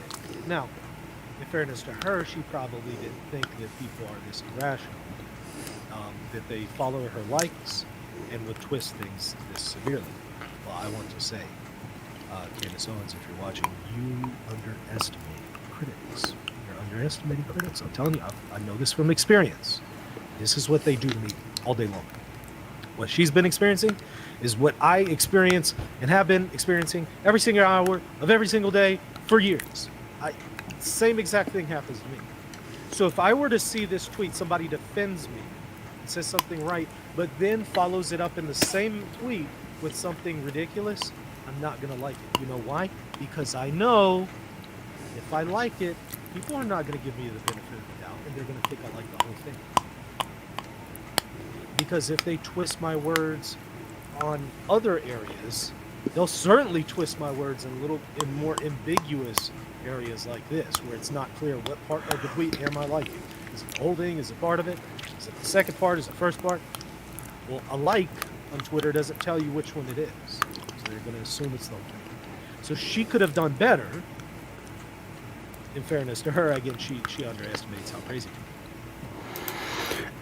are. And I brought in a friend of mine who's an activist in the polyamory, BDSM lifestyle, who identifies as LGBTQ plus. Although she's not an LGBTQ plus advocate. Interesting. Or activist, I should say. But she's an activist in that other community. And, I've known her since I was 17 or 18 years old. Like I've known her over 30 years. Since I was like 17, okay? Or who knows where. Maybe 22 is the latest. That whole time period is now a blur.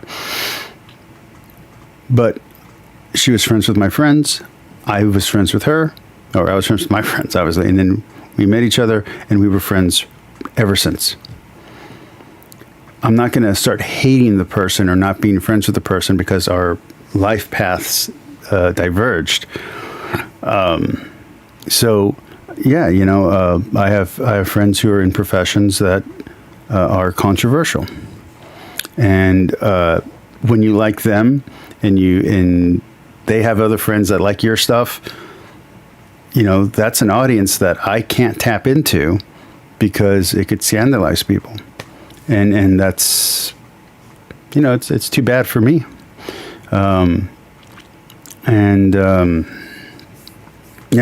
It's a really hard decision to make when you decide to start talking about religion publicly. The more quote unquote conservative I become, or the more orthodox I become, small o, the more traditional I become, the more I have to cut people out of my social presence. Not so much out of my friendship. I still want to reach out to them. I still want to make them Catholic. I still want to bring them to Christ. I still want them to become Catholic. I still want to present the gospel to them. I still want to talk philosophy with them. I still want to go have a beer with them. I still want to play video games with them. I still want to do all the things that we enjoyed doing together, before I started doing this channel in this particular format. But it is a choice that I have to make. We can see each other in real life. We can be friends in real life. We can go have dinner and lunch in real life, but we can't associate politically online because of people misreading intentions. And that was hard for me. That was hard for me to say goodbye to some people that I've been friends with for since the AOL days, that I can't follow because people might misinterpret what that is. It's like, hey, I'm a professional ghostwriter for some people, and I can't like their stuff anymore. I just got hired to write a 5-minute, I think it's a 5-minute short film, and I don't know how much I can promote because of what I'm choosing to do here online. So, it is challenging. But yeah. Anyway. And how much they stalk her. And I want to say, look, they stalk me like this on every little thing that I like. And, people I've been associated with, sit there and stalk me all day long on what I like and any little comment I make. Like I said, I'm tempted to do the Ibarra video and even the Jay Dyer video on Michael Lofton. If you all would like to see that, let me know, because this video is going to go kind of long, so I don't think I'm going to have time to do it tonight to switch over to the other two. But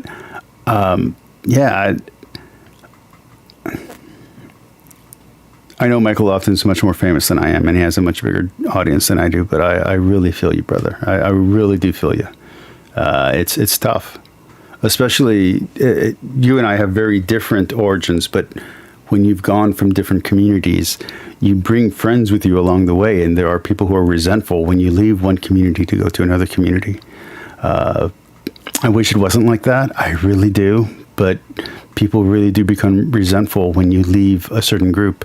They feel betrayed. They feel like, hey, you were one of us and now you're someone else. And it's like, no, I'm just who I've always been. I'm just no longer identifying with that group. And yeah, it's tough. It is. It really is. I've changed my life. This is now the 4th big change in my life that I've done.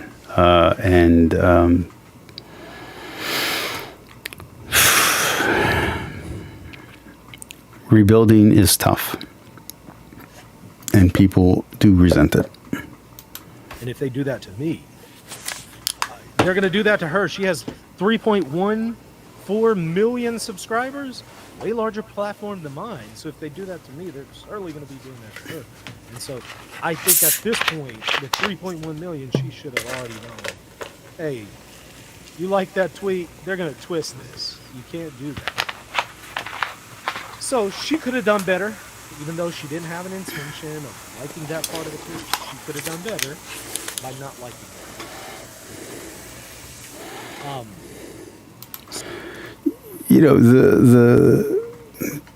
When I stood up in junior high for my Spanish-speaking girlfriend to the football players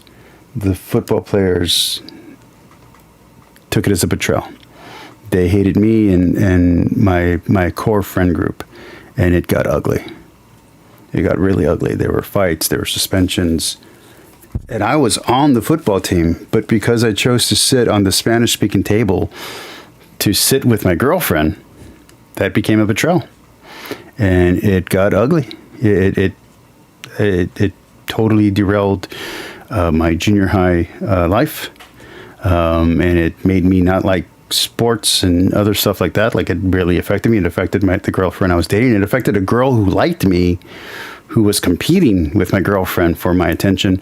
There was another girl that was pursuing me that just completely disappeared. That was hard, and people just hated me just for choosing to sit at another table that wasn't theirs. That wasn't their group.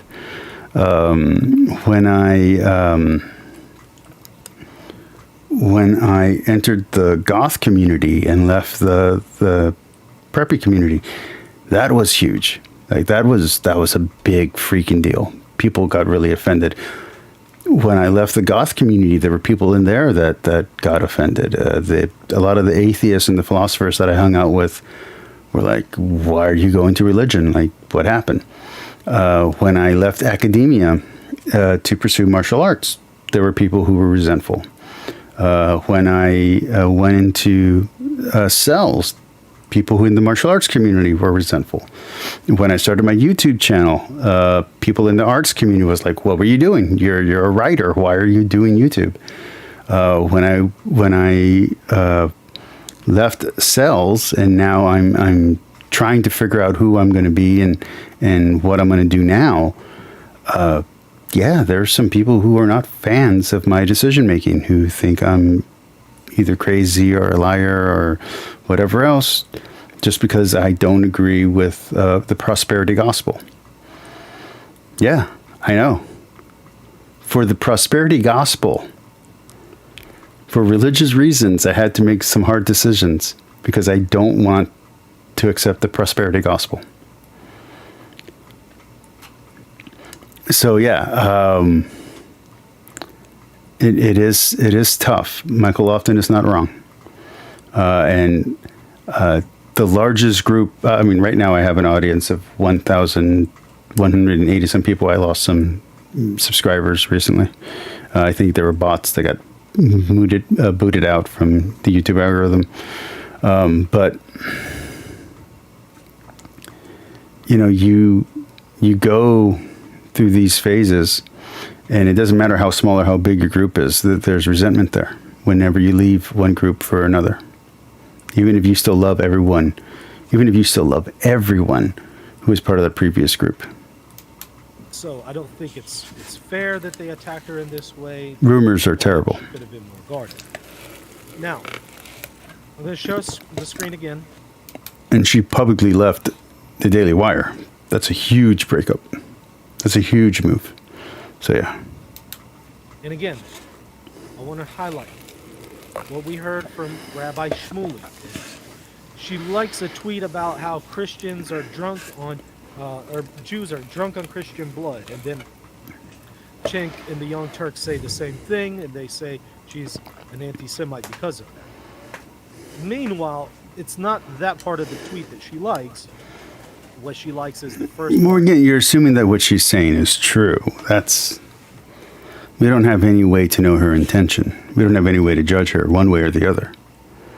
Yes, it's true. We shouldn't judge her as evil, but we also shouldn't judge her as good. We don't know the intention of her heart. About a correction of the date and defending her. But they just ran with it.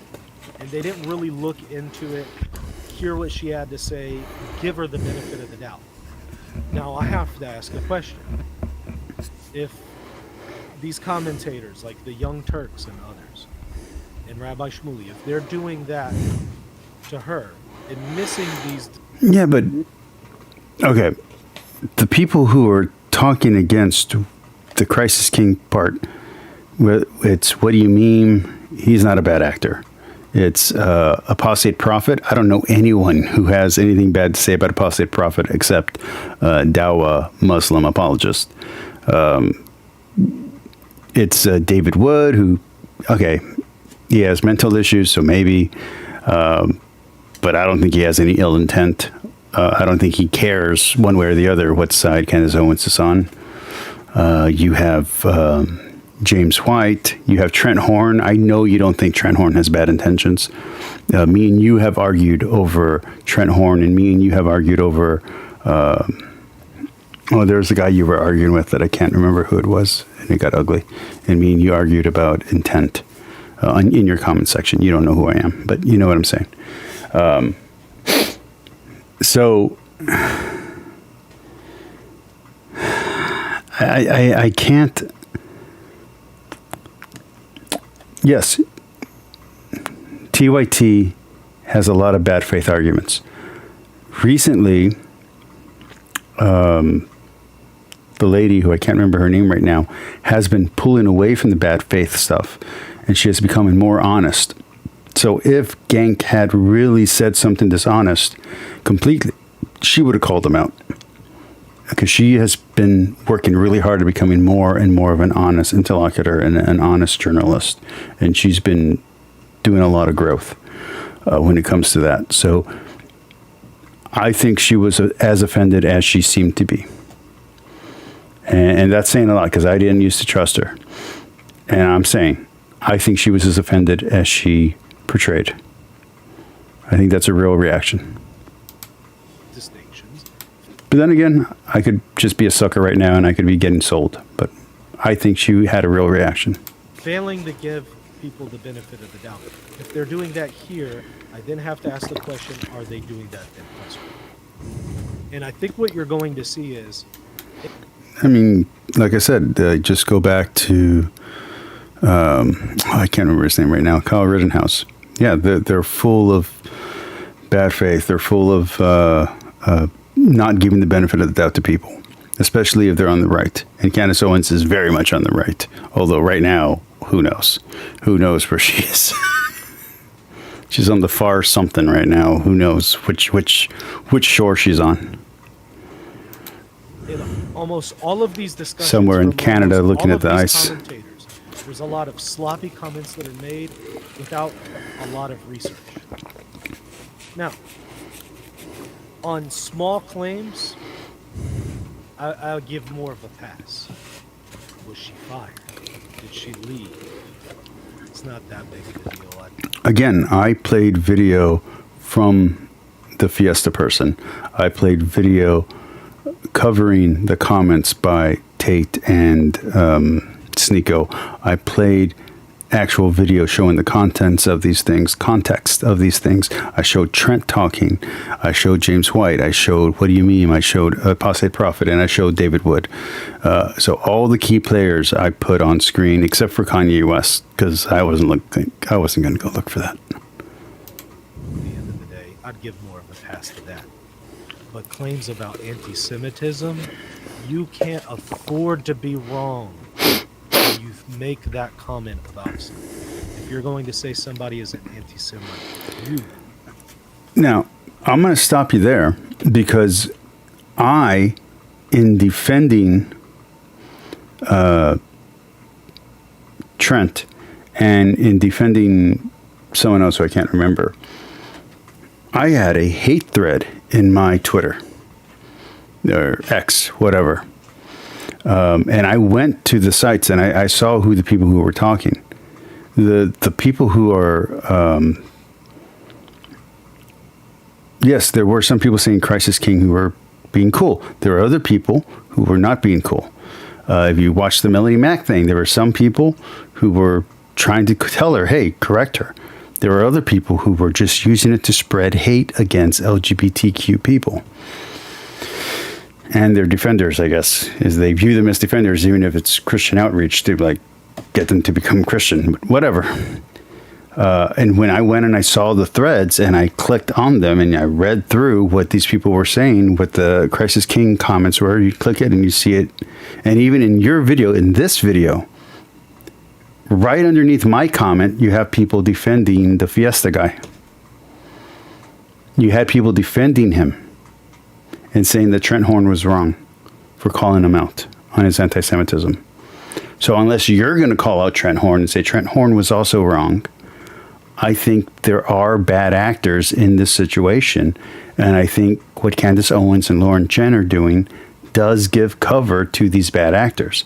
That doesn't mean that's their intent, but unintentional or intentional, either way, it does give cover to these people who are using it, are using a very sacred, very positive terminology, a phrase, for evil.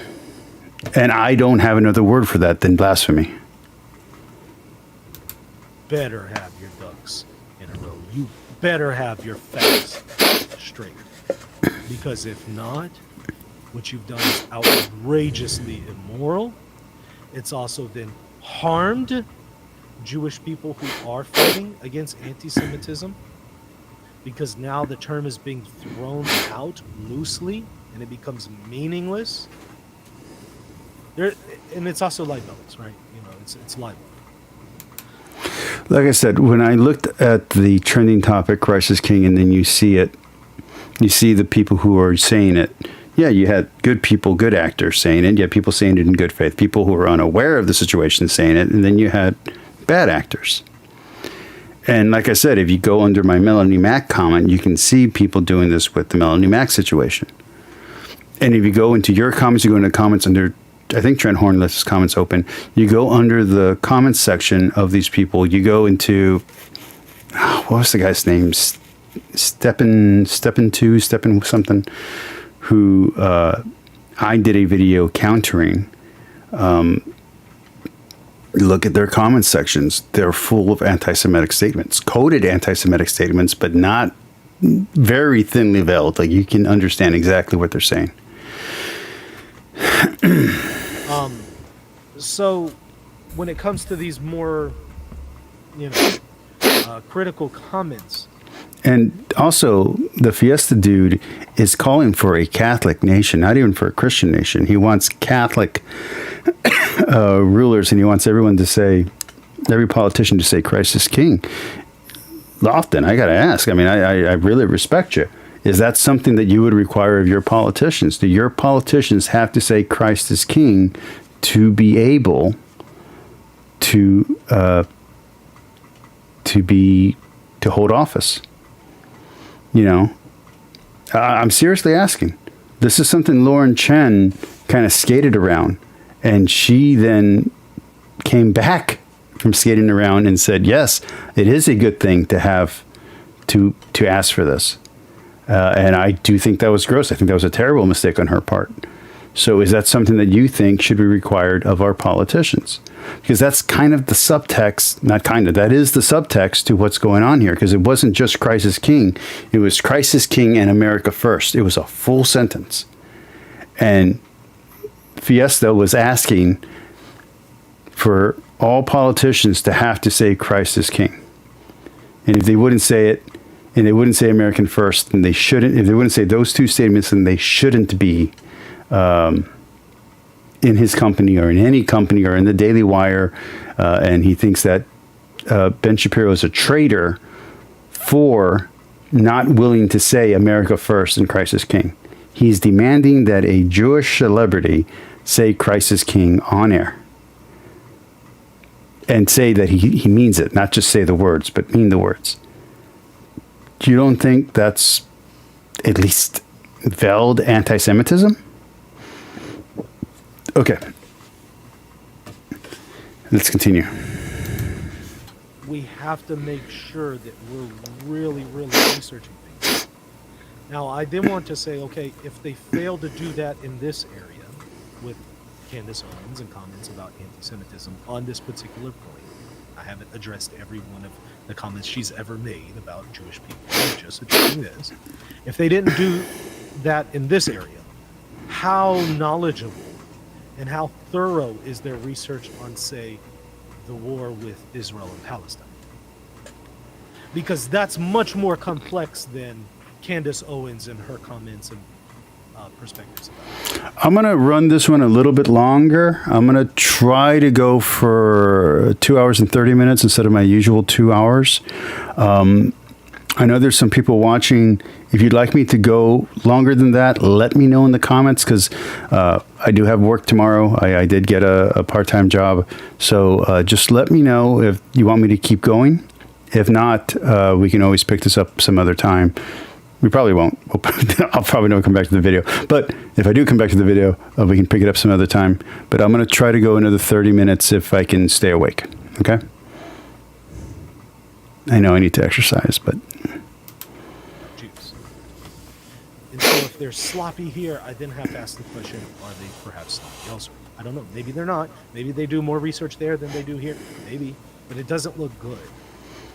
No, the TYT is totally reactionary. They don't do great research. This has been shown again and again and again. They have to constantly do retractions to the things they say. And like I said, I can't remember her name right now, but when she was on Adam and Stitch, she admitted as much. So shout out to Stitch and Adam. Now, I want to get to the heart. She's trying to be more careful. And that is this debate that took place between Candace Owens and this guy, Rabbi Barkley. I've found this discussion fascinating. I'm going to be very clear. I've never heard of this person before. Wow. Wow. Look, whatever criticisms you might have of Candace Owens, Rabbi Barkley was ridiculous. The conclusions that he comes to, the claims that he makes, very bad representative, in my opinion, for the Jewish people, and you'll see why. He's made claims about Candace Owens that, he didn't really have receipts for, and we're going to see that. And she's going to defend herself on these particular points very well. Again, I'm not commenting on any other points that she's made. I'm just limiting myself to these. So we're going to take a look at some highlights from this debate in just a moment, but I want to remind y'all before we resume, just a moment,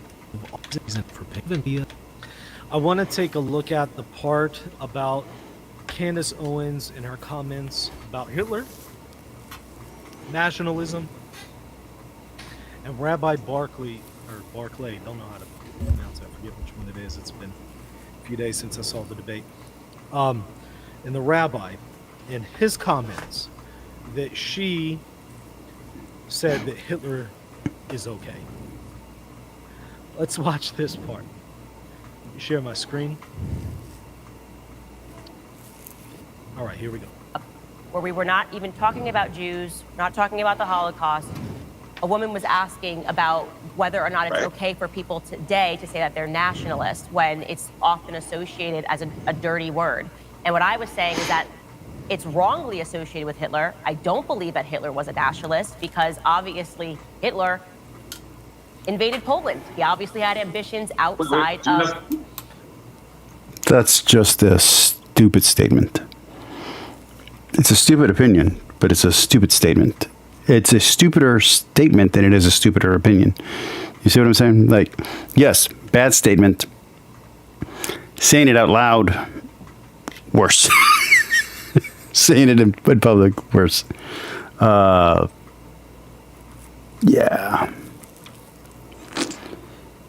When you look at fascism and nationalism, I don't think the two are as related as people say it is. I think fascism has more to do with corporations taking over and with outside forces controlling. I think the outside of Italy being a fascist, at one point being fascist, I think the best examples of fascism are in fiction.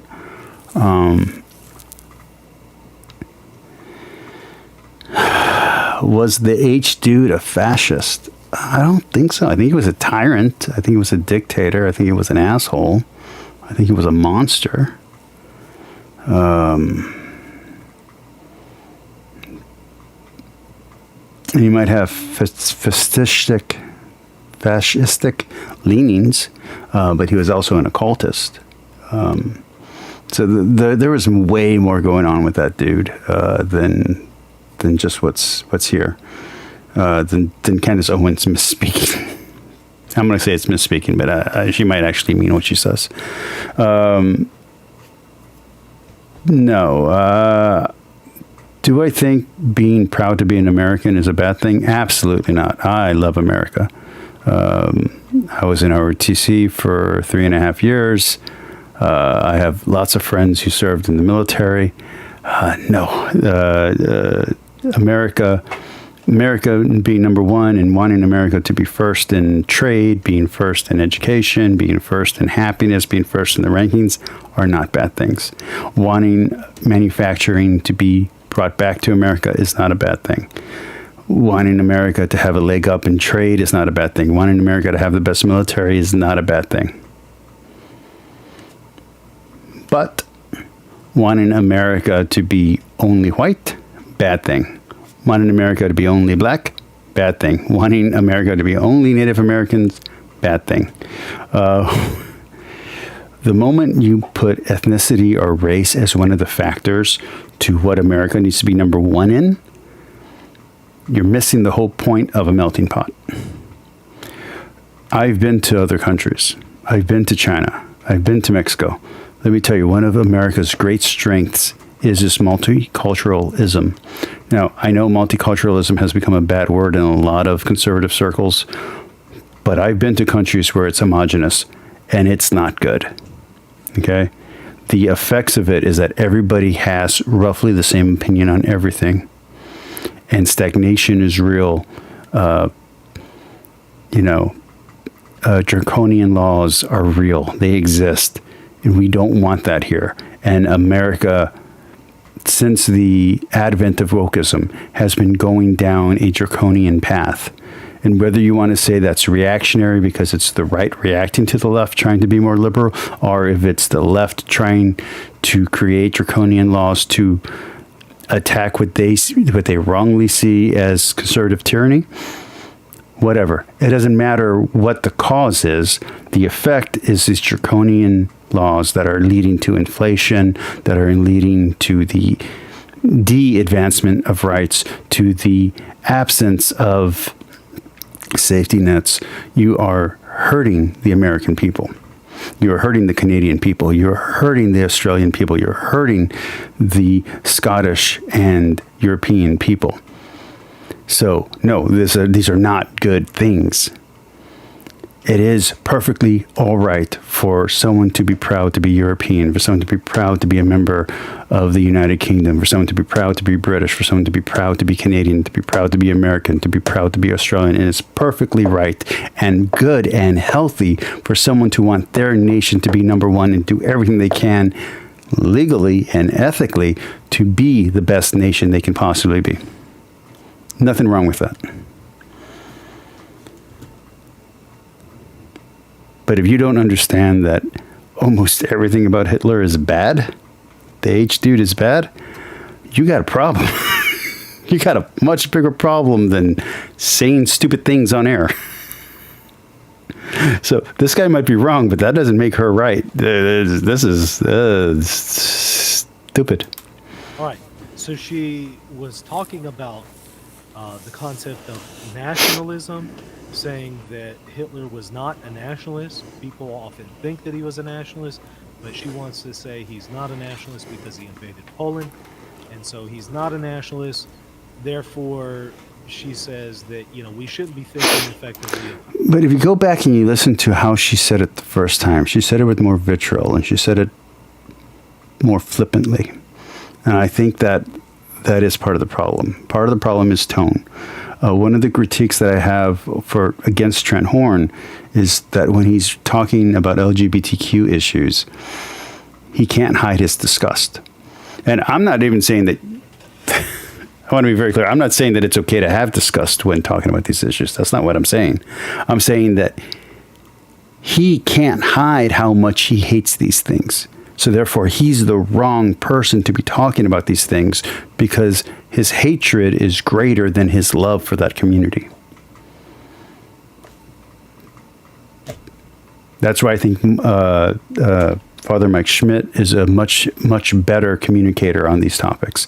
That's why I think Bishop Robert Barron is a much better communicator on these topics. They're much better at LGBTQ outreach. Kim Zimber is amazing at this. I would love for Trent Horn to learn from her. So, but you can't take the critique of, I don't like it how Trent Horn does his apologetics on that particular topic, as me saying I'm pro that topic. That's not the same thing. So yeah, I disagree with the way that Candace Owens says things. I think they're badly worded. But that doesn't make her anti-Semitic. She might be, but we don't have a way to know that because she hasn't done or said anything extremely anti-Semitic, but she's been leaning that way. She's been slouching toward Bethlehem, and it's a problem. Of Hitler when we think of nationalism, and it shouldn't have the bum rap it has because of its association with Hitler. That's all that she's saying. Let's watch how this unfolds. So what we have. Still a dumb statement. Even if she didn't mean it in a bad way, it's still a stupid thing to say.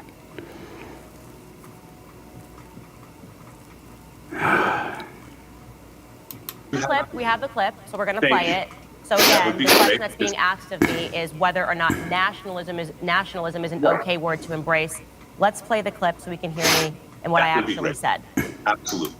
And again, it's the context and the subtext of her statement that's the problem. It's not just the statement.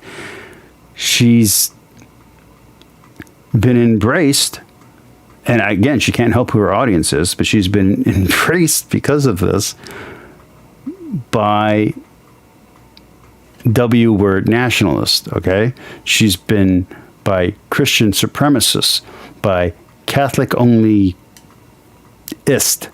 governmentist, federalist. I don't even know how to describe the Groper movement, but she's embraced and running cover for people who have bad intentions and are bad faith actors. That's the problem with her making these statements. This looks like her giving red meat or giving scraps to those communities who are currently supporting her. That's the problem. It looks like she's giving scraps, if she's giving some kind of like, hey, I see you and keep watching my channel, to the Fiesta crowd.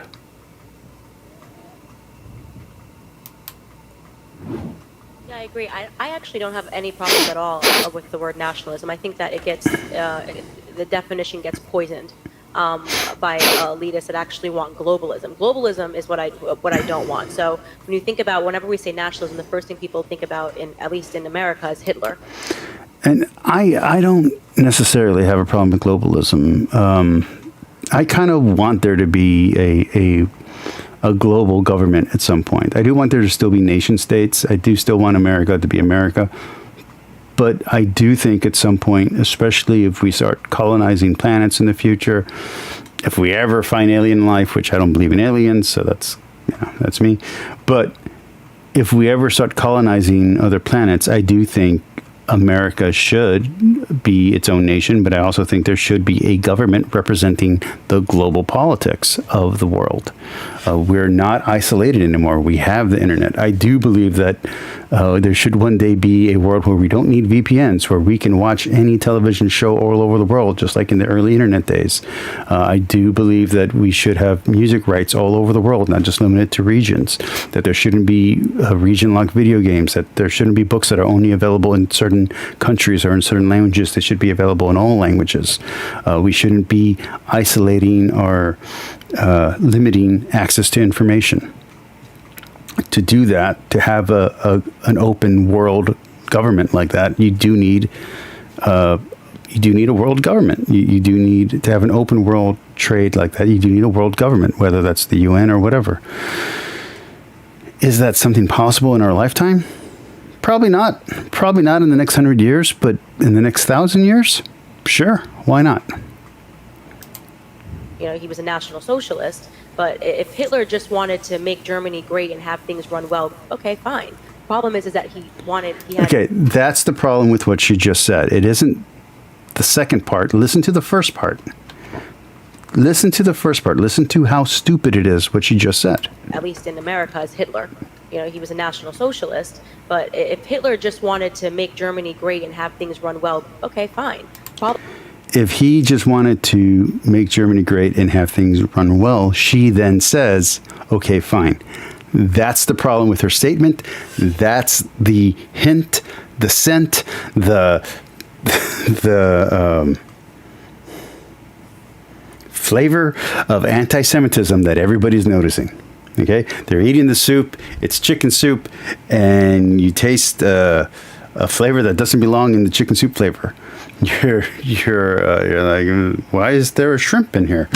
You're out walking. You see the flowers. You're enjoying it, and you smell a little bit of shit on the side. And you're like, or a dead animal, and you're just like, that doesn't belong in this smell. Sweetheart.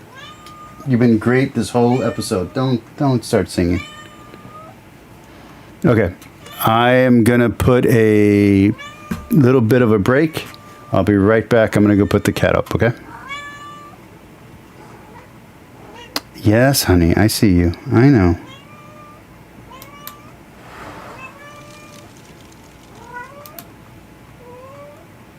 Yeah.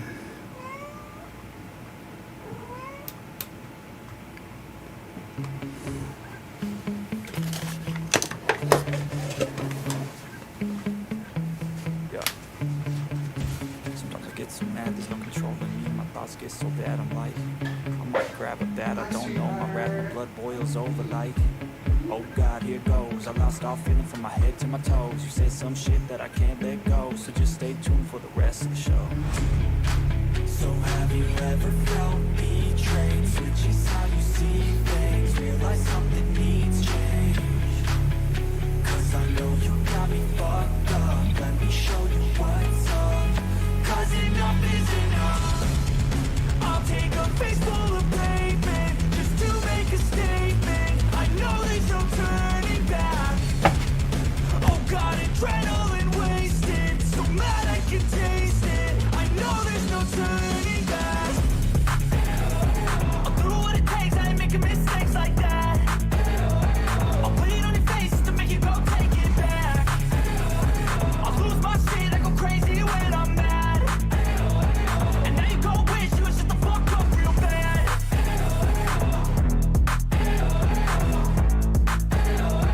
And now that I'm gone, yeah, I know there's no turning back.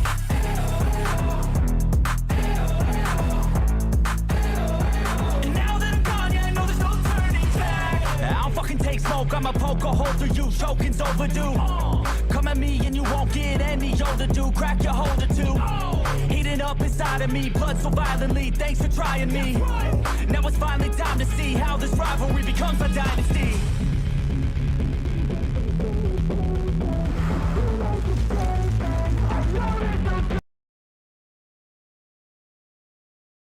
Okay, so on the one world government thing, I mean, let's think about this logically.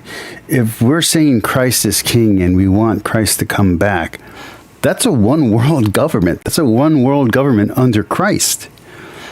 So ostensibly, Christians are not against the idea of a one world government. We just don't want a one world government under man, under people who make terrible mistakes. We want there to be a one world government under Christ.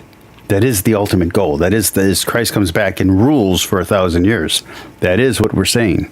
So, yeah, don't act naive about it. Don't be offended by it. Don't jump out of my chat about it because I'm saying, hey, in theory, a one world government's not bad, because in theory, it's not. It is what happens in the book of Revelation. God comes back and rules for 1,000 years. And then, after something, forever. So yeah, so to the end of the universe, you know, and rules forever after that. So one nation under God, one world under God. That is what we're saying. So don't act crazy about it. And again, it's not even something that's possible right now. Like I said, 1,000 years from now, yeah, it's probably going to be how that is. But none of us are going to be here for that. So stop being scared of conspiracies, I guess. The problem is that he had dreams outside of Germany. He wanted to. No, the problem is that he was killing Jewish people. People don't have a problem with Alexander the Great or Julius Caesar because they were conquerors. They look them up as heroes because they were conquerors. In Asia, people don't have a problem with Genghis Khan because he was a conqueror. They have a problem with what he did to the people.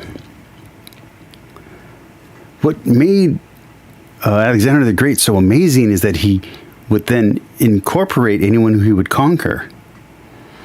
And he would try to advance their civilization and absorb their civilization into the Hellenistic culture. That's why he's not seen as an absolute monster. Because modern day, if someone was doing what Alexander the Great did, we would see them as an absolute monster. Why Julius Caesar is not seen as an absolute monster, that's the question I still don't understand. But yeah, you got the wrong idea about history if you don't understand that it isn't the fact that Julius Caesar was a conqueror that was the problem. Julius Caesar. It isn't the problem that the H word guy was the problem. It's everything else about him that's terrible. We don't hate the people who did manifest destiny. They conquered tons of nations. All of the Native Americans, they conquered them. The Spaniards, we generally don't think of them as villains. Some modern people do, but we still have founders of nations who had to do conquering. We don't consider characters like King Arthur villains, even though fiction or not, they're conquerors. We usually see conquerors as heroes historically. Whether that's emperors, whether that's Japan, China, whatever. It's the way that they conquer that's the problem. There's a reason why the Empress of China is seen as a villain, because she did amazingly terrible things in actual history. The H dude is a bad guy because of the things that he did and the things that he ordered be done to other people. Not just because he decided to conquer another place. Globalized. He wanted everybody to be German, everybody to be speaking German, everybody to look a different way. That's not, to me, that's not nationalism. So again, we're Incredibly stupid, incredibly naive, historically inaccurate, culturally inaccurate statement. And you should never be in a position where you're defending the H dude.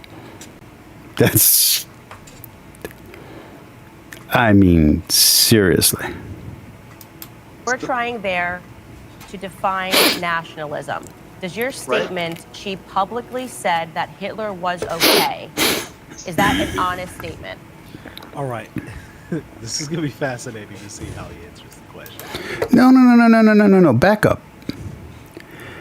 Argue about or acknowledge what Candace said in mistake. That she said if he hadn't done this, it would be fine. That would be one thing. It would be fine. If he hadn't invaded Poland, she said he would be fine. That's the problem with what she said. Acknowledge the problem first before you get into defending her. Come on, you're better than this. I watch your stuff. You're usually more careful. She's asking. You said I said Hitler is okay. But we just saw the clip. I didn't say Hitler's okay. What I said is that nationalism, gets a bum rap because of its association with Hitler. And Hitler wasn't a nationalist. If he was, if all he wanted to do was, fortify Germany, okay, but he wanted to do more than that. That's what she was saying. The okay is the problem. The okay is the problem. She's talking about nationalism. She's not addressing questions related to the Holocaust or anything like that. Let's see. You don't need that extreme ending for him to be a bad guy. He was already a bad guy before he started doing the final solution stuff. He was already evil. He was already doing evil actions. I mean, when he was painting, maybe he wasn't an evil son of a bitch. But he was afterwards. After that prison sentence, after he wrote his book, yeah, evil. And his evil and corruption and insanity just kept growing until he killed himself. Oh, I'm sorry, self-deleted. How he responds. Yeah, so let's talk about this for a moment. Is that okay? Yeah. Yes, Lisa, I just got done ranting about that. I don't know if you heard my little rant. I like and respect Lofton a lot. I don't know why he's not hearing what she's saying. I just don't get it. He's not so much defending her, but he's giving the absolute best interpretation, not the neutral interpretation. I'm not saying that he has to give the worst interpretation of what she's saying, but he's not even giving a neutral interpretation of her words. He's giving her the best version of what she could be saying every time. And I don't think what she says merits that heavy of a defense. You were asked a question about nationalism. You responded with an example of Adolf Hitler. Yes, I said Which was a very stupid choice. because Americans associate, the reason why they think it's a dirty word is because of Adolf Hitler. And we can have that discussion. We can have the debate on whether or not Hitler was or wasn't a nationalist, and whether or not him invading Poland is or is not indicative of nationalism. We can have that discussion.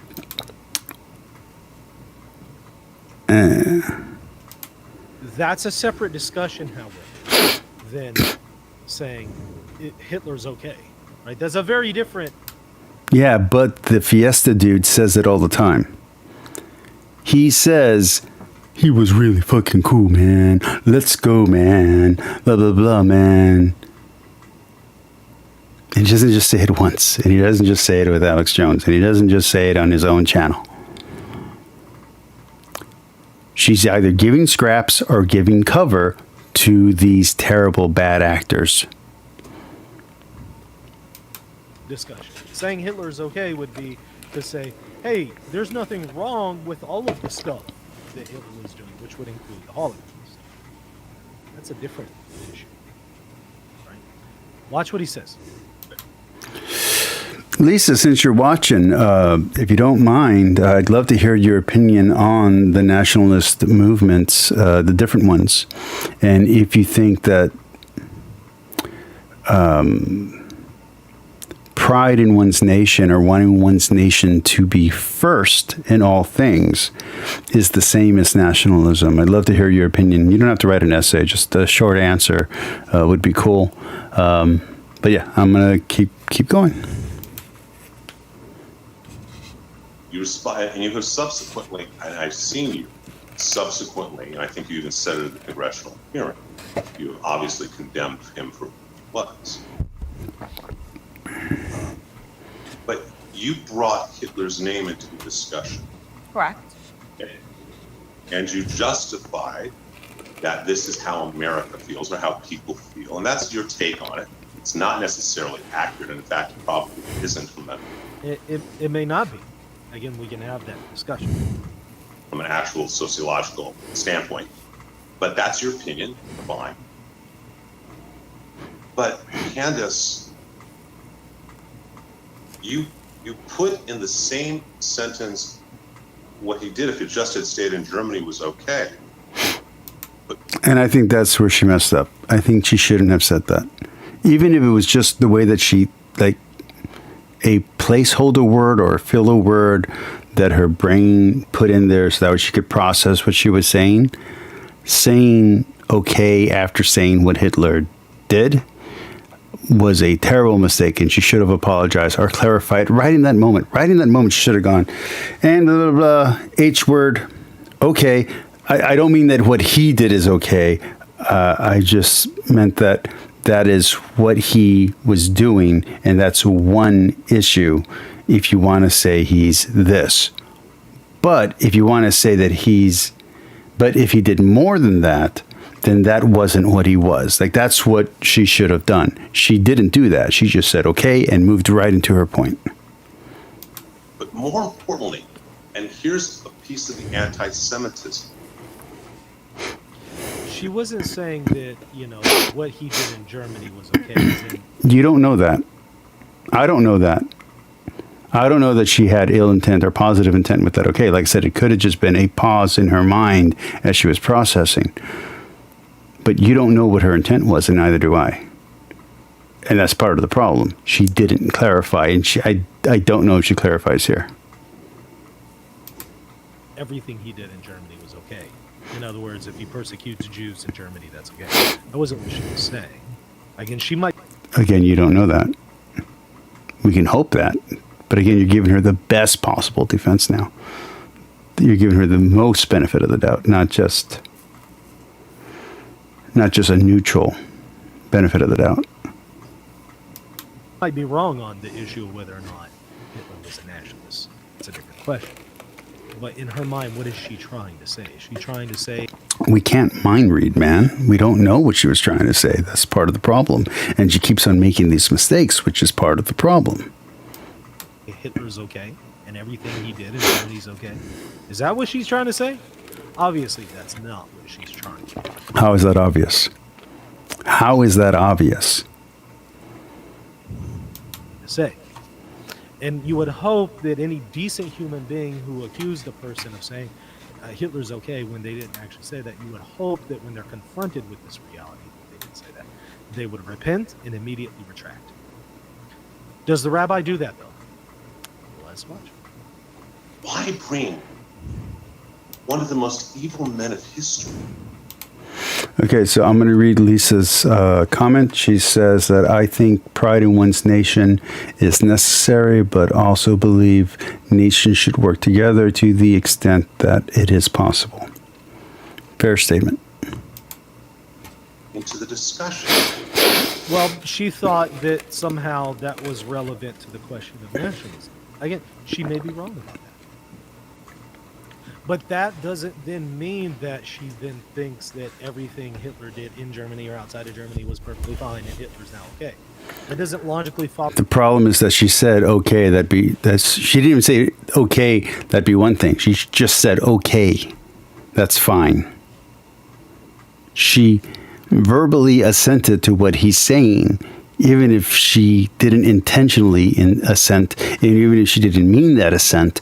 We don't have the ability to read her mind. So it leaves open the door for people to interpret it how they want to interpret it. And again, this is not even something that I covered with the Christ is King stuff. That was a different issue. This is a problem with the way she talks and her verbal tics. Follow from anything she said. The only way you can come to that conclusion from what Candace said is if you're engaging in this evil suspicion of looking for something in there that's anti-Semite. No, you don't have to be looking for anti-Semitism to be like, hey, you just verbally misspoke. You could be having a regular conversation. You've been married, I'm married. You know that you can say something the wrong way. And you know that your wife can say something the wrong way, or whoever you're with can say something the wrong way. You've been employed. You know that your manager or your boss can say something the wrong way. And you need clarification. She should have stopped and clarified. She did not. So we have no way of knowing what she intended. And then jumping the gun and assuming that she just brought Hitler up because she's an anti-Semite. For those who think that she's being anti-Semitic, that is one more piece of evidence. So you're building a trail of evidence of all these could be. There's so many could be's that for some people, that's enough evidence to convict her. Now, that's not enough evidence for me to convict her. It's very clear it's not enough evidence for you to convict her. But for some people who are very sensitive to this topic, it's more than enough evidence to convict her. This is not a jury of her peers. She's a worldwide figure. Everybody has an opinion.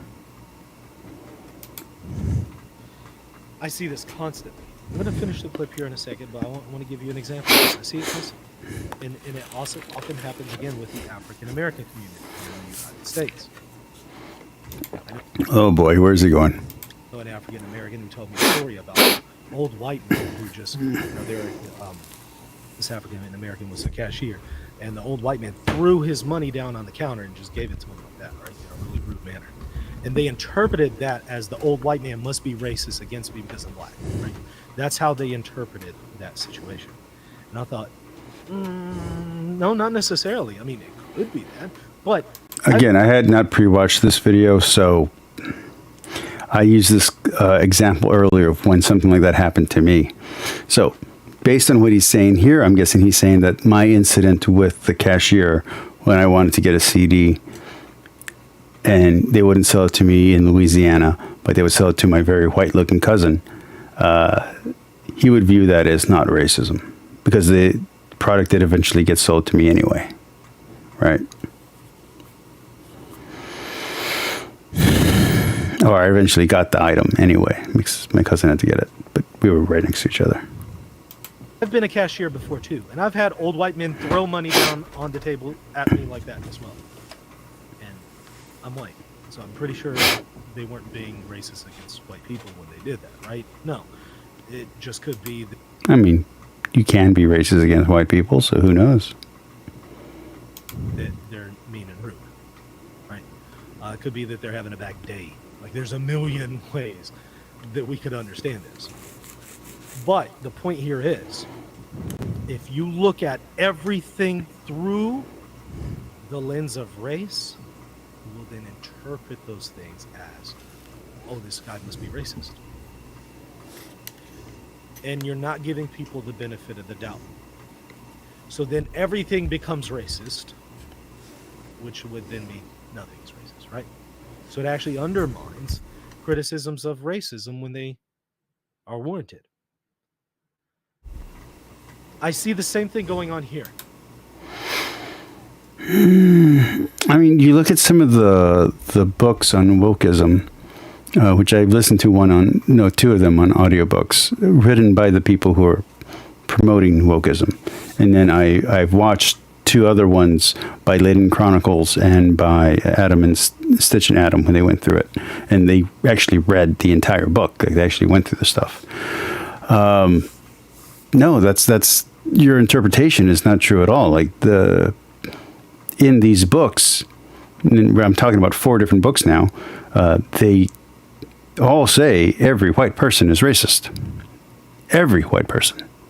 That doesn't negate racism existing. So even if you're making such an extreme claim that all of us might say is not true because it's too broad, that doesn't negate the existence of the concept. So I would have agreed with you 10 years ago before wokeism became wokeism, but now that I've seen it in action, it doesn't negate the concept. There's still going to be racism and sexism, even if you make the definition too broad to identify the exact problem. If you're suspecting everyone around you is an anti-Semite, and you're interpreting everything through the lens of anti-Semitism, everything will be interpreted as anti-Semitism to you. Everything will be a blood libel to you. If you're looking for that and you're going to jump the gun, everyone's going to be an anti-Semite to you. That's not a problem with others, that's a problem with you. So, and that's not to say others might not be anti-Semites. They might not be. That's not to say that others might not be guilty of blood libel. They might. Some might be anti-Semites. Some might be guilty of blood libel. But then again, there's others that one may have misjudged because they're filtering everything through that lens. And I've noticed that is probably what's going on here with Rabbi Barton. And that's unfortunate. Now, I can somewhat... I'm not saying at all it's understandable, but I'll say this: growing up in Israel with the Shoah, the Holocaust, we're constantly shown, so that we never forget what happened. We're constantly shown in Israel what happened with the Holocaust, and I think that's actually a good thing. Again, so that it's never forgotten, and so that it doesn't happen again. But when you grow up in the context where that is all you ever hear about, there might be a tendency to see everything through that lens. Just like if you're an African American in the United States and all you ever hear about is slavery, white versus black, and believe me, that tends to be the case in the United States, where these discussions are incredibly dominant among African Americans. And again, it's understandable. Yeah. So we got a comment from Lisa. It says, I interpret that statement as a cultural problem. I agree. I agree that there's context to the issues. And I think Michael Lofton is being a little bit naive because he's defensive of Candace for whatever reason. And we don't know his motives for being defensive of Candace. But Yeah, I'm not saying that his defense is baseless, but I do think it's overwrought. I do think he's defending her above and beyond what is called for in the situation. I think a neutral defense of her is more than justified. But I think he's going above and beyond what is necessary because she is putting herself in these linguistic traps.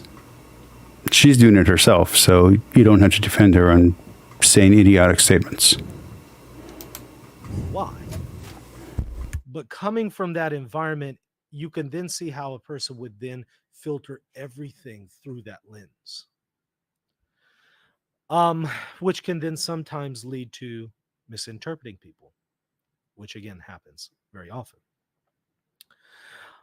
I think that's what's going on here. Rabbi Barkley is not trying to just twist things like intentionally, but he sees everything through that lens so much that he sees everything basically as anti-Semitism. If you hear Hitler brought up at all. Okay, I'm going to call it a night at 3-hour mark. I'm going to go about 5 more minutes with Lofton. I'm going to fast forward just a little bit because he's kind of belaboring the point. And stay tuned for after the music for a bonus part that I'm going to maybe or maybe not start adding to all my videos. Not all my videos, sorry, all my live streams, as I'll do a little bonus section just for my supporters. Yeah, I know. I got to get a Patreon and all that other stuff. I'll do that eventually. I need the money. I know. All right. Let's go 5 more minutes of Lofton's opinion, and then we're going to do a little bonus section after the music. Oh, it's like automatically the mind goes to anti-Semitism discussions and when there are legitimate criticisms. Just as easily have given any negative examples of nationalism. You chose to bring Hitler on. Right. So in his mind, since you chose Hitler, that must mean somehow that you're sympathetic to him. That must mean somehow that you're in favor of anti-Semitism. I mean, it is a weird choice. It is a weird choice to defend. If you're going to defend anyone, well, that's just the wrong. That's the wrong person to pick. You know, if you start defending Charles Manson, it just looks a little odd. You start defending Hannibal, it looks a little odd. I don't know if you all remember in the comics, Magneto is right, and then it became Scott Summers is right. There's a reason why it's ironic, because we all know that they're wrong. So, yeah. Okay. Not them.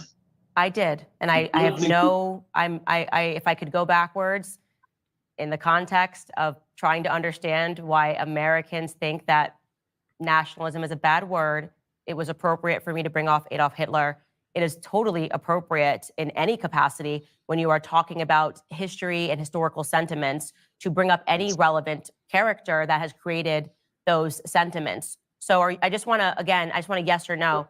After watching that I want to make sure we don't run out of time here. After watching that in context, do you think it is fair that you wrote, she publicly said that Hitler was okay? Hitler was okay. Yeah. Yes, by bringing me even into the conversation, yes, I do. Okay, great. Let's move on here.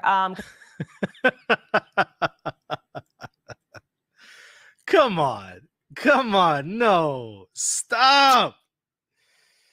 Obviously. You already heard me say it, that you cannot mind read her, so you don't know her intent. So I do think that it was a mistake to say, okay, fine, and not to explain yourself and not correct yourself immediately. I do think it was a mistake. Whether or not she meant that mistake, we have no way of knowing. It's unfair to glean from what she said that she's saying Hitler's okay. That's ridiculous. That's unfair. And it shows that what's likely happening here is that the rabbi is filtering everything through the lens of anti-Semitism. And if anything short of he's the worst person ever, then you're somehow an anti-Semite. Even if you believe he's the worst person ever, but you didn't make that in this particular. Again, I mean, I'm not going to say this part's mind reading, but he's expecting there to be mind reading here. We have no idea what her intent was. So her intent could have been totally terrible. She could have been throwing red meat or scraps to the people who support her, who we don't want them supporting her, to the bad actors. Like, good support is good support, but yeah. He didn't make that comment in this particular sentence. There must be some anti-Semitism. This was obviously unfalse. She said, "I'm not defending everything that she's even said about Jews. I don't even know what all she's said about Jews. I'd have to take even said about Jews. I don't even know what all said. I'm not defending everything that she's even said about Jews. I don't even know what all she's said about Jews. Just to be clear, I think that's part of the problem here, is that Lofton doesn't seem to know about the greater context of her wording. She's been saying a lot of edgy stuff. Does that mean that she actually believes the edgy stuff she's saying? No, she's an entertainer. She's trying to get an audience. She needs to get money. So she may not actually believe the things she's saying, but she's still saying them, and she's still trying to draw in an audience. And the question is she trying to draw the Fiesta Groper audience? If she is, that's bad on her. If she's not, she needs to stop purposely doing these kind of misstatements. And if they're not purposeful, then she might not be as clever as we think she is. That's the argument. I'd have to take every comment that she said on a case-by-case basis. We'd have to look into each one of them. I can't comment. Did you all hear that last part, or was my mic off? Is it fair to get from that she's saying Hitler's okay? Of course not. And if you put in headlines, Candace Owens says Hitler's okay, what are people going to think? They're going to think that Candace Owens is in favor of the Shoah. And again, I didn't see any headlines on this. The Holocaust, right? Which is completely unfair to her because she's not in favor of it. Again, you don't know that. I don't know that. We don't know that. We can never know that. Even if she says she's not, we can never know what she really thinks. And the people who don't like her, or the people who have grown to dislike her, are saying, well, you're saying so much edgy stuff that we're no longer comfortable having you on our network. Because now even we can't tell. So you're out. We're already having work issues. We're already having conflict with you. You've already expressed a dislike for our star. You're out. He's a bigger draw than you. We're going to choose him over you. Good luck. Hope you have a successful career. So it's slanderous. It's libel. It's incredibly immoral. As a rabbi, he should know that's incredibly immoral. He even says in this video, he speaks of the evil tongue. Well, Rabbi, here it is. You're engaging in it, this evil suspicion, and then slander.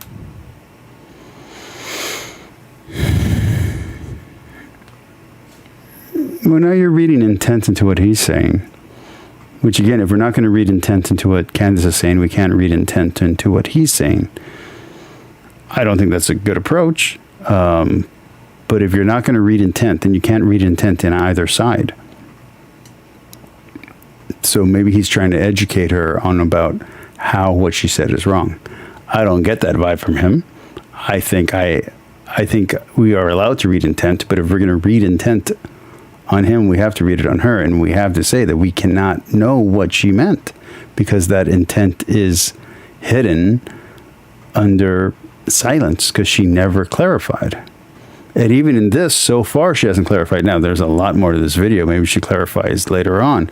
But up to this point, she hasn't. This is a perfect example of the evil tongue, whether he intended it or not. We have a problem. Anti-Semitism, Qiyad is wailing wall. And as men, you have to wear a kippah, all right?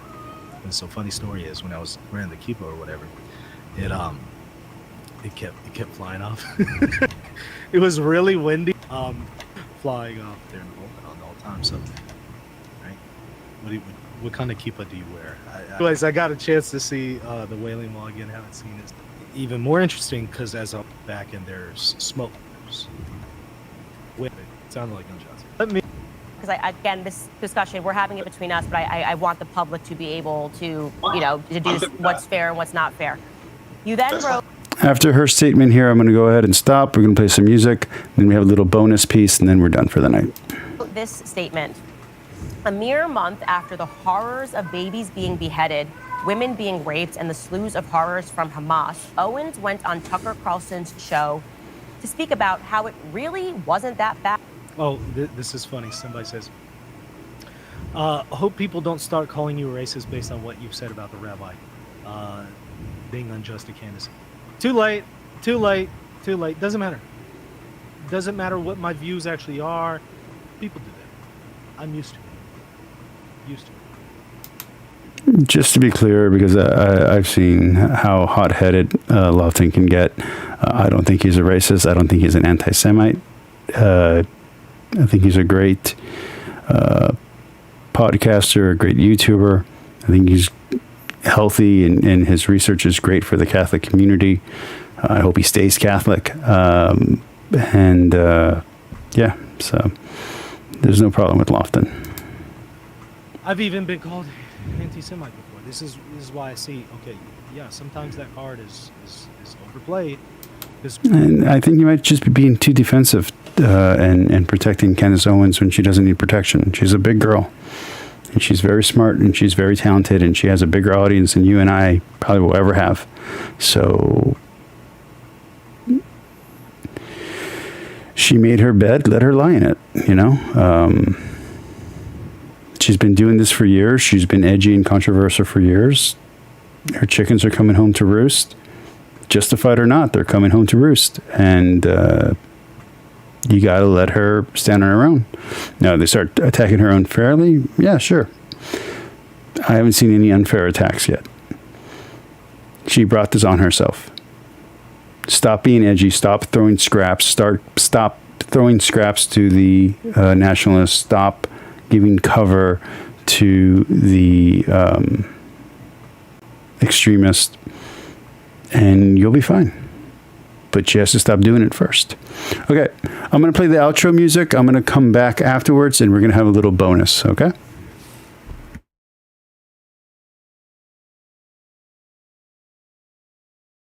When you call me an anti-Semite, that's okay. Now we have now we have a perfect example of how the card is being overplayed, if you know anything about me or my background. And by the way, you know what the context was? I simply saying that the gospel is for everyone. It's not just for Gentiles, it's also for Jews. The gospel, the good news of Jesus Christ, is for everyone. And I had a whole bunch of nasty people on Twitter storm me on Twitter saying all kinds of ridiculous things.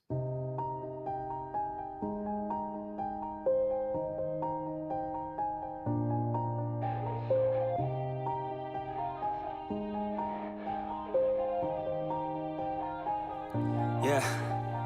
Everybody knows that I'm breaking down. Everybody knows I ain't faking now. Everybody knows my heart's vacant now. Yeah, she hates me now. I made mistakes, but now I don't ever wanna be alone. I don't really ever feel at home. On my own, in the zone. That's the only way I know. Feeling low, about to blow back up. Here I never let the doubt creep in. Gotta pop a couple more aspirin. I don't think I'll ever let you in. Easier to break it off as friends. I don't really understand myself. I don't really understand, need help. I don't wanna be left on the shelf. Couldn't even hear me if I yelled. It's so cold outside. I'm alone, I'm alright. It's so cold outside. I'm alone, I'm alright. It's so cold.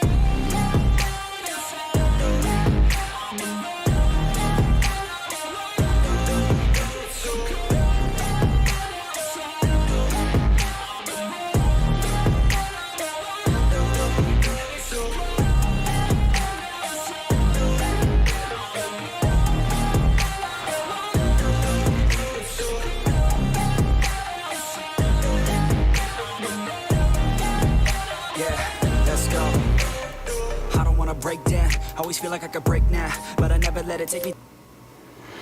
All right. So last night I did something a little interesting. Last night was a very slow stream, and a lot of people bounced out of the content. They weren't enjoying it, so I stopped it mid-stream or toward the end of the stream, and I did a little evangelizing. It's something I'd never done before on my channel in any kind of way. I did one video a long time ago where I tried apologetics out, and I did not enjoy it.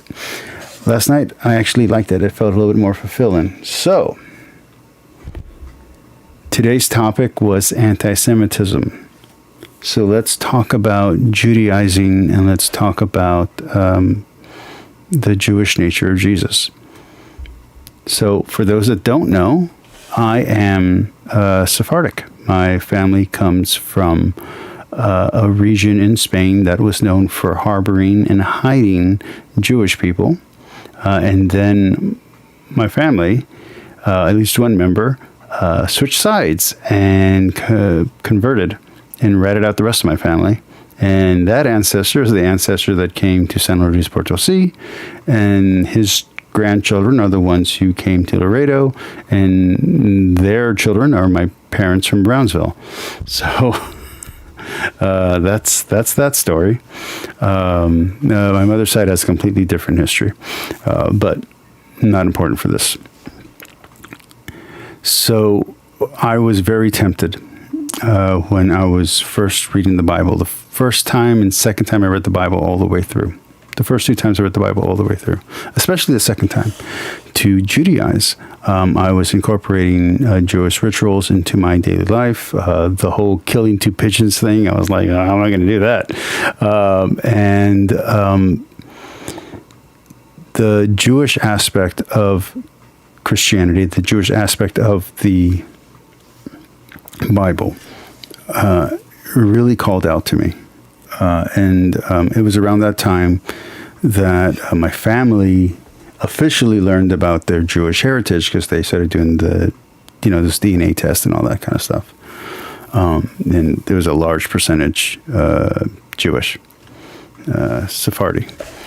But most of me and my cousins, the people around my age, we all knew it from just reading history books. We're like, well, that makes sense. Yeah, we're from Spain. We came at the right time. So yeah, we're probably Jewish. So we weren't shocked, but our parents were. I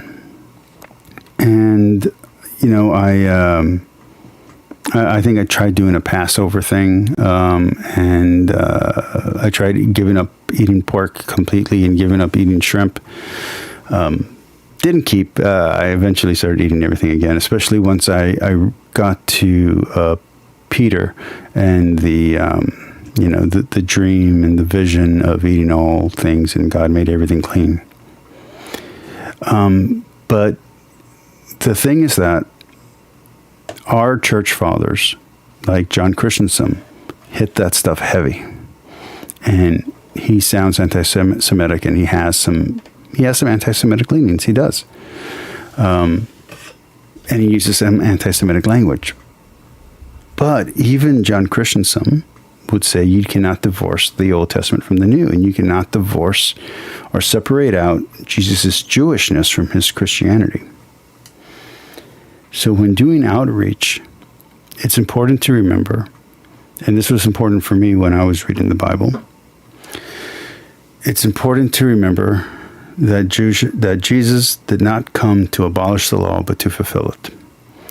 That Jesus didn't come to give us no yoke.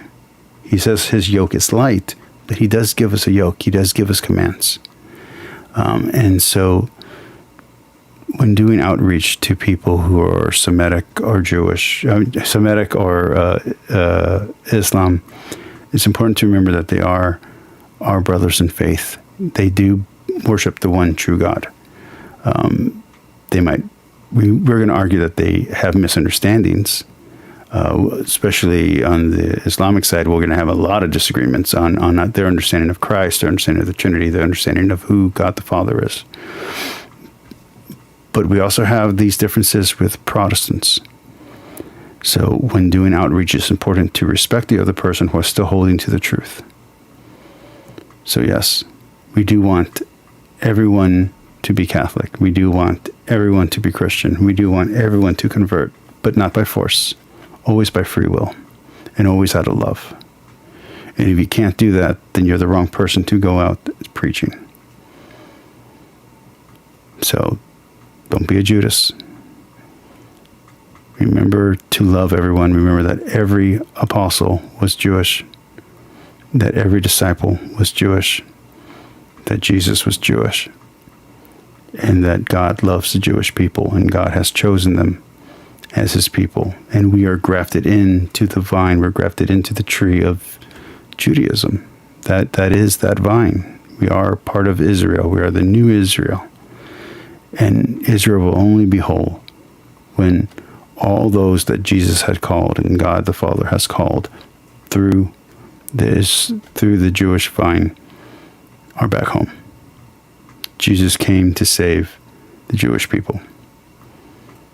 And only by necessity did he then save everyone else.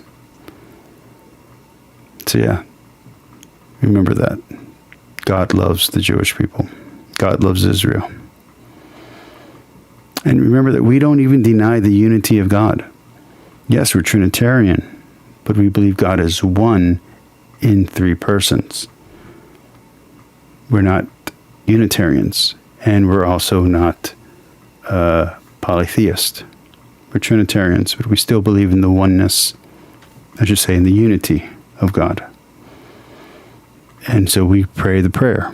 When we say the Psalms, we say God is one. Now, we add God is three in one because we believe that has been divinely revealed to us. We believe in progressive revelation. We believe that the book of Revelation helps us interpret the epistles. We believe the epistles help us interpret the Gospels, and we believe the Gospels help us interpret the Apocrypha, and we believe the Apocrypha helps us interpret the prophets, and we believe the prophets helps us interpret the Psalms, and the Psalms helps us interpret the law, and we believe that the law helps us interpret Genesis. So let us not forget that Jesus was Jewish. Let us not forget that Israel are our brothers and sisters in Christ, that they are our cousins, that Israel is our family, and that Islam is our cousins. And that we want the whole family to be united and all to be in heaven together. So let's remember to love. All right, that's it. Peace, like, and subscribe. Remember, God forgives you and God loves you. Now go to church.